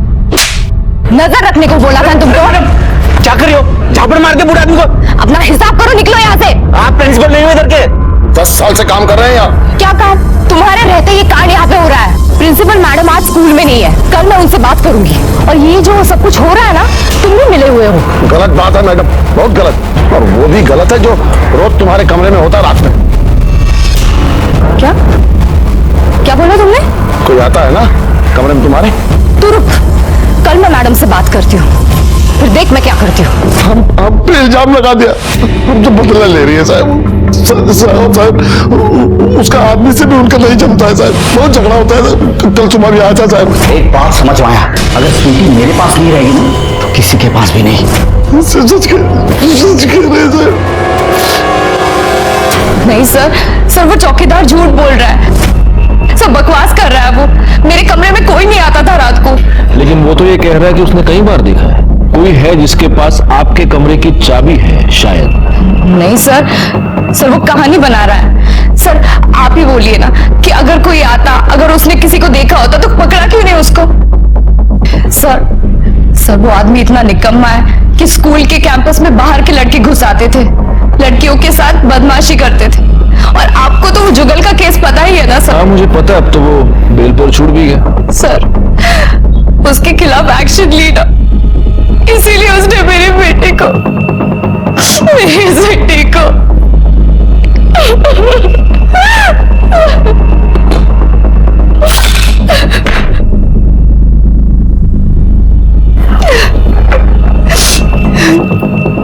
हाँ मैडम, आपके पति के साथ आपकी प्रॉब्लम चल रही है। सर हमारे डिवोर्स की बात चल रही है, हमारी कभी बनी नहीं। उसको मेरी बेटी चाहिए थी। वो बोल रहा था कि या तो बेटी उसके पास रहेगी या किसी के पास नहीं रहेगी, है ना? जी सर। तो कहीं ऐसा तो नहीं कि उसी ने आपकी बेटी को? नहीं सर, नहीं, स्वीटी अपने पापा को पसंद नहीं करती थी, लेकिन परेश उसे मार नहीं सकता सर। क्यों नहीं पसंद करती थी स्वीटी अपने पापा को? ये माया अभी भी हमें पूरी बात बता नहीं रही है गायकवाड़। और अगर चौकीदार की बात माने तो माया से मिलने कोई आता भी था। ये माया का पति, इन दोनों की डिवोर्स की वजह क्या है? जिस दिन स्वीटी का मर्डर हुआ उस दिन ये पति भी तो आया था। एक काम करो, माया के कॉल रिकॉर्ड्स निकालो। सर बता, ये परेश नाइक इधर ही रहता है क्या? हाँ साहब, इधर बाजू में ही रहते। उसका और उसकी बीवी का कुछ गड़बड़, कुछ झगड़ा वगड़ा? अरे साहब क्या बताऊँ आपको, साहब रात भर चिल्लाती रहती थी बेचारी, और बच्ची तो अलग से रोती थी। पापा मम्मा को मत मारो, पापा प्लीज, पापा मम्मा को मत मारो।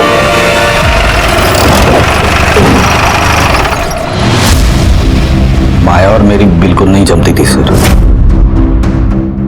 उसे बाहर जाके काम करना था और मुझे हाउसवाइफ चाहिए थी। कल सुबह तो उसके स्कूल गया था। वो सर मैं डिवोर्स पेपर पे साइन करवाने के लिए। डिवोर्स पेपर लाया हूं, साइन कर। 1 साल से कुत्ते की तरह उसके पीछे लगा हूं, साइन ही नहीं करती। धमकी दी तूने उसको? हाँ, क्या धमकी साहब? तू बता। नहीं साहब। बच्ची मेरे पास रहेगी या फिर किसी के पास नहीं रहेगी? वो मतलब नहीं था सर। आपको क्या लगता है मैं मेरी स्वीटी को मार डालूंगा सर? नहीं साहब, मैं ऐसा नहीं, मैं किसी को मार नहीं सकता साहब। अपनी बीवी को तो बहुत मारता था तू। गुस्से में आके कभी कभी हाथ उठ जाता था। मेरे कहने का मतलब था कि अगर स्वीटी मेरे पास नहीं रहेगी तो उसके पास भी नहीं जाने दूंगा। मैं मेरी बच्ची को अनाथ आश्रम में रख दूंगा, पर उसके पास नहीं। मेरा वो मतलब नहीं था सर। डोमेस्टिक वायलेंस का तो केस बनेगा तेरे ऊपर। वो कुछ बोल ही गया। शुक्र मना उसने अभी तक कुछ नहीं कहा है, लेकिन किसी ने भी कुछ बोल दिया ना तो बिना बेल के सीधा अंदर जाएगा। सर टोरगी छोटी होती पर जबान बहुत चलती थी उसकी। स्वीटी से यहाँ किसी को कोई परेशानी थी? लड़की लोग के साथ उसका कुछ न कुछ होता ही रहता था। लड़के लोग भी नाराज थे, स्वीटी उनको उलट जवाब देती थी। हमें किसी की जरूरत नहीं है, हम अकेले रह सकते हैं। जरूरत तो सबको होती है, बस बच्चों को नहीं। मम्मा, मैंने इन दोनों लड़कियों को स्कूल के पीछे वाली दीवार से दूसरी तरफ जाते हुए देखा। ये नीलू और सविता ने माया मैडम को बोल दिया था अपनी बच्ची को संभाल के रख। मैम, अपनी इस पिल्ली को ना दूर रख, जासूसी करती फिरती है। बहुत बोलती थी सर, नीलू ने तो उसका नाम भी रखा था, चपड़ चपड़। बड़ी बदतमीजी से बात करती थी सर। नीलू ने उसे 1-2 बार बोला भी, फिर वो इतनी सी बच्ची पलट के जवाब देती थी। अरे नहीं नहीं सर, बहुत ही प्यारी थी, बहुत ही क्यूट थी। अच्छा, मैंने तो सुना है कि तुम्हें बहुत गुस्सा आता था उस पर। अरे नहीं सर, बच्ची तो बहुत ही प्यारी थी, भगवान उसकी आत्मा को शांति दे। ये लोग बकवास कर रहे हैं सर, स्वीटी बहुत ही प्यारी बच्ची थी। सर स्वीटी के पोस्टमार्टम रिपोर्ट के मुताबिक उसकी मौत गला घोंटने की वजह से हुई है। उसकी फॉरेंसिक रिपोर्ट आई है? सर वो रिपोर्ट कल शाम तक आ जाएगी। सभी आरोपियों के सैंपल्स भेजे हैं, उस चौकीदार के, माया के पति परेश के और उन लड़कियों के भी। सर माया के कॉल डिटेल्स। माया एक नंबर से लगातार बातें कर रही थी। किसका नंबर है? रजत वर्मा। रजत वर्मा कौन? सर ये रजत वर्मा माया के साथ उस स्कूल में टीचर है।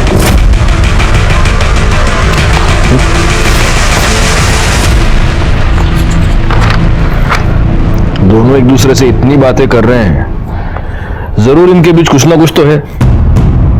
उस चौकीदार ने भी कहा था कि माया के कमरे में रात में कोई तो जाता है। सर कोई मिलने आता है रात को मैडम को। यही जाता होगा रजत वर्मा? नहीं सर, मैं कभी कभी जाया करता था सर, वो भी दिन में सिर्फ जाता था मैं। अच्छा अच्छा, इस कैंपस में जो सारे कमरे हैं तो आप टीचर्स लोग कैंपस में रहते हैं? हाँ सर, हम सब यही रहते हैं सर। ओके, और तुम्हारे और माया के बीच मतलब सर हम सिर्फ कलीग्स हैं और मैं पिछले 8 साल से सर यहाँ पढ़ा रहा हूँ। माया तो जस्ट ज्वाइन किया अभी। नहीं तो फिर तुम दोनों के बीच इतने फोन कॉल्स क्यों होते थे? दिन में 12-12, 13-13 बार। हमने आपके कॉल रिकॉर्ड चेक किए। सर वो काम के सिलसिले में हमारी बात होती थी सर, बच्चों के स्टडीज, उनके प्रोजेक्ट्स ये सब करने होते थे, इसलिए बात होती थी। हाँ सर, वो थोड़ा फैमिली को लेकर बहुत ज्यादा परेशान थी क्योंकि डिवोर्स हो रहा था सर उसका। तो सर वो मेंटली बहुत ज्यादा टूट चुकी थी, तो वही सब चीजें मेरे साथ शेयर करती थी। सर मेरी एंगेजमेंट हो चुकी है राधा मोड़ सर, यही पे कलर है, आप चाहो तो चेक कर सकते हो सर। हाँ वो तो हम बिल्कुल चेक करेंगे। अच्छा गायकवाड़, एक बात बताओ, वो वॉचमैन कुछ बता रहा था चाबी के बारे में कुछ?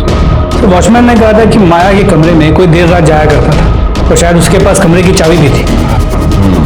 चलो मास्टर जी के भी कमरे की तलाशी ले लो, कर ले शोधा। अरे गायकवाड़, मास्टर जी की भी तो तलाशी लो। सर मेरे पास क्या है सर? अरे नहीं, फॉर्मेलिटी। सर कुछ नहीं है सर, सब कुछ नहीं है सर, मैंने बोला कुछ नहीं है सर। कुछ नहीं है करते करते इतनी सारी चाबियां निकल आई। हाँ बताइए मास्टर जी, ये चाबियां कौन सी है? सर ये चाबी मेरे रूम की है सर, और लॉकर की। हाँ, आप लोग चाहो तो चेक कर सकते हो सर। हाँ वो तो हम चेक करेंगे, काम ही है हमारा। और ये सर कानपुर में जो मेरा पुराना घर है ना, उसी की चाबी है सर ये। ओह, कानपुर के हो? हाँ सर। चलो आप चलते हैं। कहाँ सर? कानपुर। सर माया का कमरा।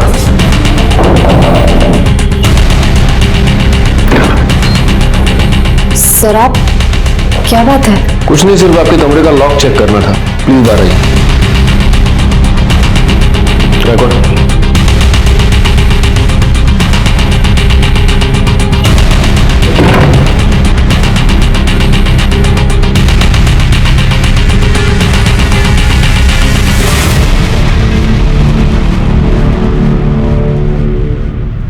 तो मास्टर जी ये है आपका पुराना घर।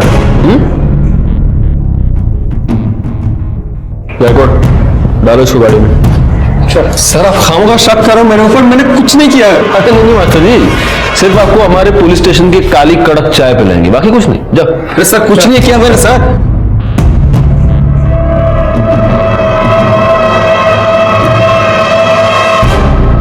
मुझे लगता है इस रजत के साथ साथ ये माया भी अपनी बच्ची के मर्डर में शामिल है। लेकिन सर एक माँ अपनी ही बेटी को मारेगी? ये प्यार मोहब्बत का खेल बड़ा टेढ़ा होता है गायकवाड़, इसकी वजह से दुनिया में कुछ भी हो सकता है। खैर पहले इस रजत का सच जान लेते हैं। अब लीजिए मास्टर जी, हमारे पुलिस स्टेशन की स्पेशल कड़कड़ी चाय पीजिए, लीजिए।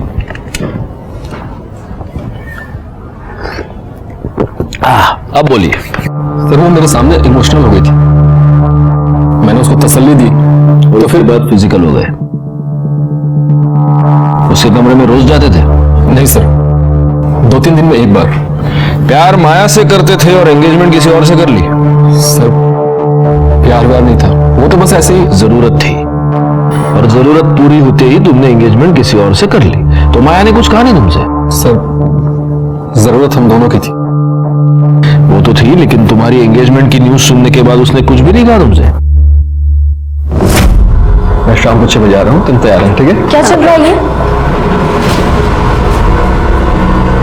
कौन है ये? मैं तुम्हें बताने ही वाला था, ये राधा है जिससे मेरी एंगेजमेंट हुई है। क्या? क्यों? क्या बोल रही है ये औरत रजत? कुछ नहीं, तुम घर चलो, मैं बताता हूँ। चलो। क्या बकवास कर रही हो तुम? और हमारे बीच जो चल रहा था वो? क्या हमारे बीच चल रहा है? तुम मैरिड हो और मैं, लेकिन मैंने समझाया तो वो समझ गई। समझ गई? जी सर। अरे वाह। अच्छा एक बात बताओ, ये माया की बच्ची की डेथ हो गई, उसके बारे में तुम्हें क्या लगता है? सर वो चौकीदार बदला ले रहा है। आपको भी ऐसे ही लगता है? सर हम भी उसी की इंक्वायरी करते हैं। एनीवे, आप जा सकते हैं, लेकिन आप ये शहर छोड़कर नहीं जा सकते। जी सर। रिकॉर्ड, स्वीटी की गर्दन पर जो फिंगरप्रिंट्स मिले थे, उसकी फॉरेंसिक रिपोर्ट आ गई? नहीं सर, वो रिपोर्ट कल शाम तक एक्सपेक्टेड है। भेज दो, मास्टर जी का एक ग्लास भी भेज दो फिंगरप्रिंट्स के लिए। सर।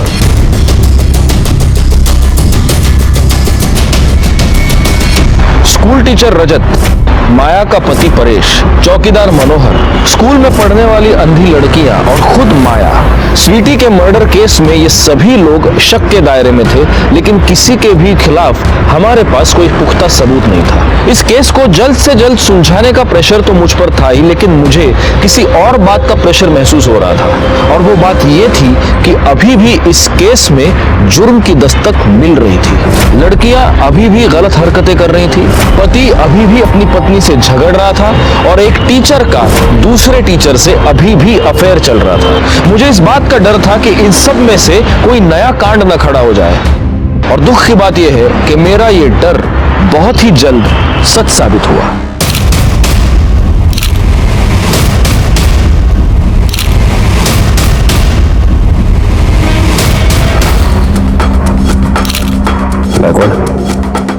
इसके हाथ में ये किसी मर्द के बाल फंसे हुए हैं, इसे डीएनए टेस्टिंग के लिए भेज दो। सर। और इसको भी जमा कर लो एविडेंस के तौर पे। कर दे, एविडेंस बॅग आणा। त्याच्यामध्ये गायकवाड़, मुझे लगता है इसे कई लोगों ने मिलकर मारा। कई लोगों ने? इंजरीज देख रहे हो, ये किसी एक आदमी का काम तो नहीं है। तुम फॉरेंसिक टीम को बुलाओ। सर। ये सब कुछ जब हुआ तो आप लोग कहाँ थे? मैं अपने क्वार्टर में थी। हाँ सर, मैं भी अपने रूम में ही था। सुबह 8 बजे क्लासेस शुरू होती हैं तो मैं उसी की तैयारी में लगा हुआ था सर। और लड़कियां? वो अपने कमरे में होंगी। Sir, forensic team on the way.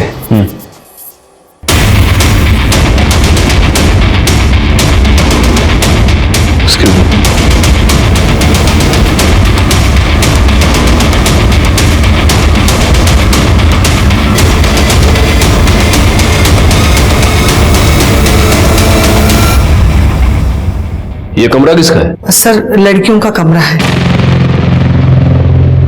आप दोनों यहीं रुके। कौन है? कौन है? शांत बैठो। पुलिस है, पुलिस। पुलिस? गार्ड सिस्टम पूछ रहा।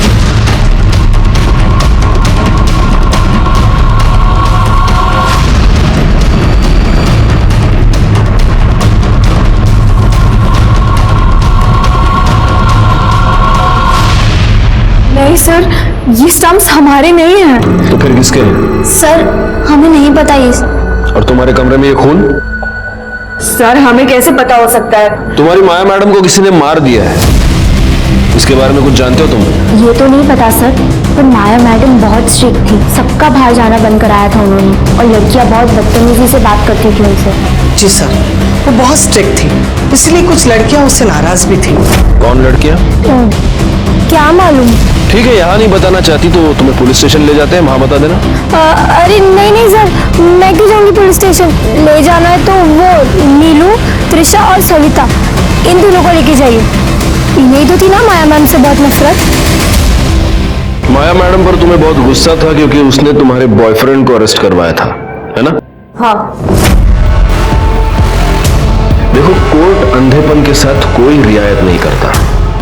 मर्डर मर्डर होता है, और मर्डर की सजा होती है फांसी। अब अगर तुम लोग खुद से कबूल कर दो तो हो सकता है कि बता दो किसने किया, कैसे किया, कौन कौन शामिल था। ये जुगल। अरे, क्रिकेट खेलने का बहुत शौक है तेरे को? हाँ? वो सर, कड़े, इसके फिंगरप्रिंट ले लो। वैसे भी फॉर्मेलिटी स्टंप पे मिल ही जाएंगे इसके फिंगरप्रिंट। मेरे क्यों आएंगे सर? मैंने तो सिर्फ लाके। चुप। सर, मैंने इस नीलू को बोला था, खतरा है, हम सब फंस जाएंगे। पर इस नीलू को तो बदला लेना था ना। त्रिशा, सविता। हाँ। अब सुना है माया मैडम रिजाइन करके यहाँ से जा रही है। अब जा रही है तो जाने दे, बला टली। अरे ऐसे कैसे? हमारी इज्जत उछाल के जा रही है। तो क्या खेल खत्म करते हैं? सच यार, जिंदगी बर्बाद कर दी थी उस औरत ने। पहले सब कितना सही था। इसलिए तो बोल रही हूँ, जहां जाएगी वहां लोगों की जिंदगियां बर्बाद करेगी। एक ही बारी में ना इस बला को खत्म करते हैं। और कैसे? अरे, जुगल से जो स्टम्प्स मंगवाए थे वो कहाँ रख दिए लोगों?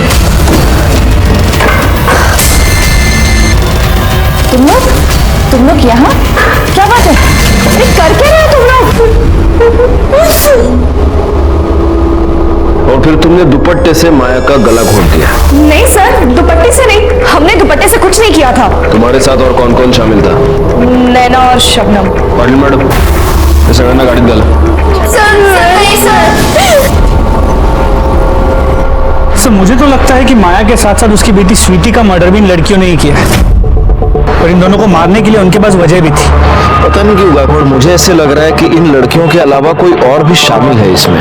अगर इन लड़कियों की बात पर विश्वास किया जाए तो जब स्वीटी की मौत हुई थी तब बगल से कोई पास हुआ था, कॉरिडोर में कोई मुझे धक्का देकर भागा था। और माया के केस में उस दुपट्टे का भेद। लेकिन सर, इन लड़कियों के बात पे विश्वास नहीं किया जा सकता।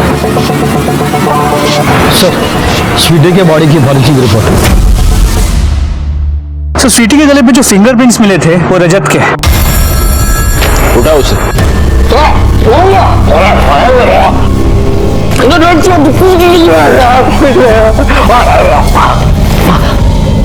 सर, मैंने कुछ नहीं किया सर। कुछ नहीं किया? नहीं सर, मैंने कुछ नहीं किया सर। ऐसे नहीं बताओगे। स्वीटी की फॉरेंसिक रिपोर्ट आ गई है, उसके गले पर जो उंगलियों के निशान मिले हैं वो तुम्हारी उंगलियों के हैं। देखो मास्टर जी, सच बता दो, वरना शक की बिना पर और इस सबूत के बेसिस पर तुम्हें अंदर डाल के मिर्चियां तुम खिलाते रहेंगे हम। लेकिन अगर बताओगे तो शायद यू नो।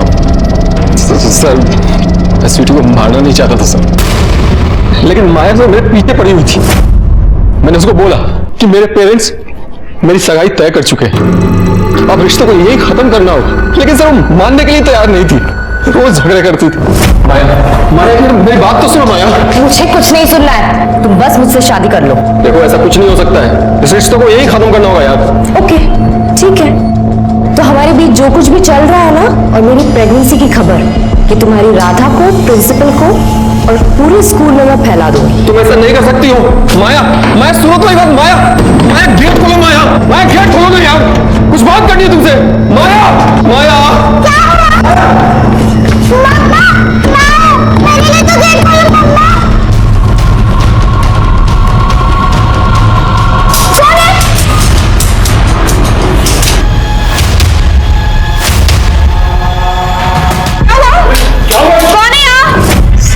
सर मैं उसको मारना नहीं चाहता था, मैं गुस्से में था इसलिए ज्यादा जोर से उसका गला दब गया। मैं तो सर सिर्फ माया को डराना चाहता था सर। अगर सिर्फ माया को डराना चाहते थे तो मौका देख के उसको क्यों मार दिया तुमने? सर मैंने माया को नहीं मारा है सर, गलती से मेरे हाथ से स्वीटी का कत्ल हो गया। मैंने माया को नहीं मारा सर, नहीं मारा मैंने सर। गड्ढे इसको यहीं पर बिठा के रखो और तब तक मिर्चियां खिलाते रहो जब तक ये सच ना बोले। सर मैंने नहीं मारा सर। बात कुछ समझ में नहीं आई। बेटी को मारा आशिक ने, लेकिन माया ने इल्जाम चौकीदार पे लगा दिया। इसी ने मारा मेरी बच्ची को। सर वो झूठ क्यों बोल रही थी? प्यार या फिर कोई ऐसी जरूरत जिसके सामने बेटी के मौत के भी कोई मायने नहीं नजर आते, या फिर कोई और वजह? पर हो सकता है वो वजह माया की मौत में ही छुपी। अच्छा एक काम करो गायकवाड़, सबसे पहले तो उस चौकीदार को रिहा कर दो। पुलिस वालों के लिए इससे बढ़कर स्ट्रेस की बात और कोई भी नहीं होती। लड़कियों ने माया की इतनी बेरहमी से पिटाई की थी तो फिर शक किसी और पर क्यों? लेकिन लड़कियों का यह कहना था कि उन्होंने सिर्फ माया को पीटा था, उसकी जान नहीं ली। इसके अलावा मर्डर स्पॉट पर हमें वो दुपट्टा भी मिला था। इस सारे कंफ्यूजन को दूर करने का सिर्फ एक ही तरीका था, वो तरीका जिस तरीके से हम पुलिस वाले काम करते हैं, और वो था माया के हाथ में मिले बाल का डीएनए रिपोर्ट। उसी रिपोर्ट का हम इंतजार कर रहे थे। सर माया की पोस्टमार्टम रिपोर्ट आ गई। क्या मिला? सर दो चीजें सामने आई। एक तो ये कि माया की मौत शरीर पे लगे चोट की वजह से नहीं, गला घोटने की वजह से हुई, और दूसरी ये कि माया प्रेग्नेंट थी। प्रेग्नेंट? सर इसका मतलब वो रजत को सिर्फ धमकी नहीं दे रही थी, और अगर उसकी मौत गला घोटने की वजह से हुई है तो नहीं सर, हमने उनका गला नहीं घोटा था। सर हमने उन्हें स्टंप से मारा था, जो जुगल ने दिया था। हाँ सर, स्टंप से मारा था।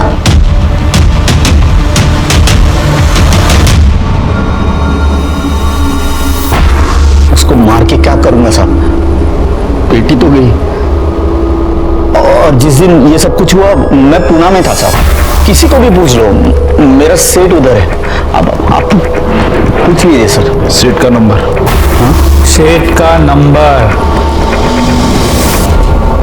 हाँ शोभा, मैं आते वक्त लेते आऊंगा सब्जी, हरी सब्जी लाऊंगा। अरे नहीं बाबा, आलू खाना बंद कर दिया मैंने। हाँ चलो अभी रखो फोन, तुम रखो, बाय। हाँ बोलो। सर मैंने पता किया, ये परेश सच कह रहा है। माया के मर्डर के वक्त वो पुणे में था। मैंने ये बात उसके सेठ से कंफर्म भी की।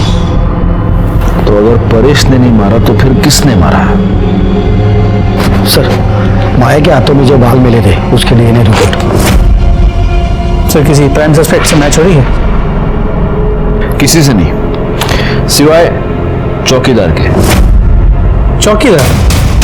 लेकिन ये कैसे हो सकता है? माया के मर्डर के वक्त वो जेल में था।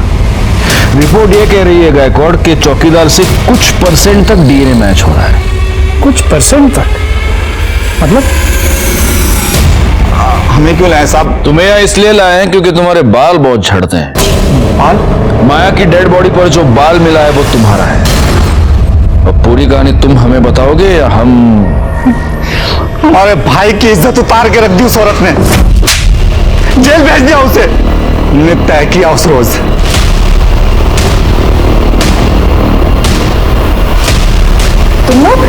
तुम लोग यहाँ? उसकी इज्जत हमारी इज्जत। एक स्कूल जिसमें पढ़ने वाली लड़कियां नजर से लाचार थी। हमने ऐसा सुना है कि जो लोग नजर से लाचार होते हैं उनके कान बड़े चुस्त होते हैं। तो क्या ये लड़कियां होने वाले गुनाह की दस्तक को सुन नहीं पाई? स्कूल के बाहर के लोग इन लड़कियों का शोषण करना चाहते थे और माया उन्हें डिसिप्लिन करके उस शोषण से बचाना चाह रही थी, लेकिन लड़कियां ये बात समझ नहीं पाई। खुद माया भी लड़कियों के अंदर बढ़ते हुए गुस्से को समझ नहीं पाई, रजत की असली नीयत को समझ नहीं पाई, उसकी सगाई की दस्तक को नहीं सुन पाई। अगर माया ने इन सारी दस्तकों को वक्त रहते ही सुना होता तो वो सब ना होता जो हो गया। रजत पर स्वीटी के मर्डर का और मनीष पर माया के मर्डर का केस चला। साथ ही साथ नीलू, त्रिशा, सविता और उनकी 2 साथियों पर माया को मारने की साजिश और अटेम्प्ट टू मर्डर का चार्जशीट हमने फाइल किया। लेकिन इस केस में सबसे चौंकाने वाली बात यह थी, पुलिस के सामने उसने चौकीदार मनोहर पर झूठा इल्जाम लगाया। माया ने आखिर ऐसा क्यों किया? क्या प्यार वाकई इतना अंधा होता है? मुझे नहीं लगता। खैर, मैं इंस्पेक्टर राजेश यादव आपसे विदा लेता हूं। दोबारा मिलूंगा, तब तक सतर्क रहिए और देखते रहिए क्राइम पेट्रोल दस्तक, क्योंकि मकसद बताना नहीं, बचाना है। जय हिंद। क्राइम पेट्रोल के ऐसे ही मजेदार एपिसोड्स देखने के लिए हमारे चैनल को सब्सक्राइब करें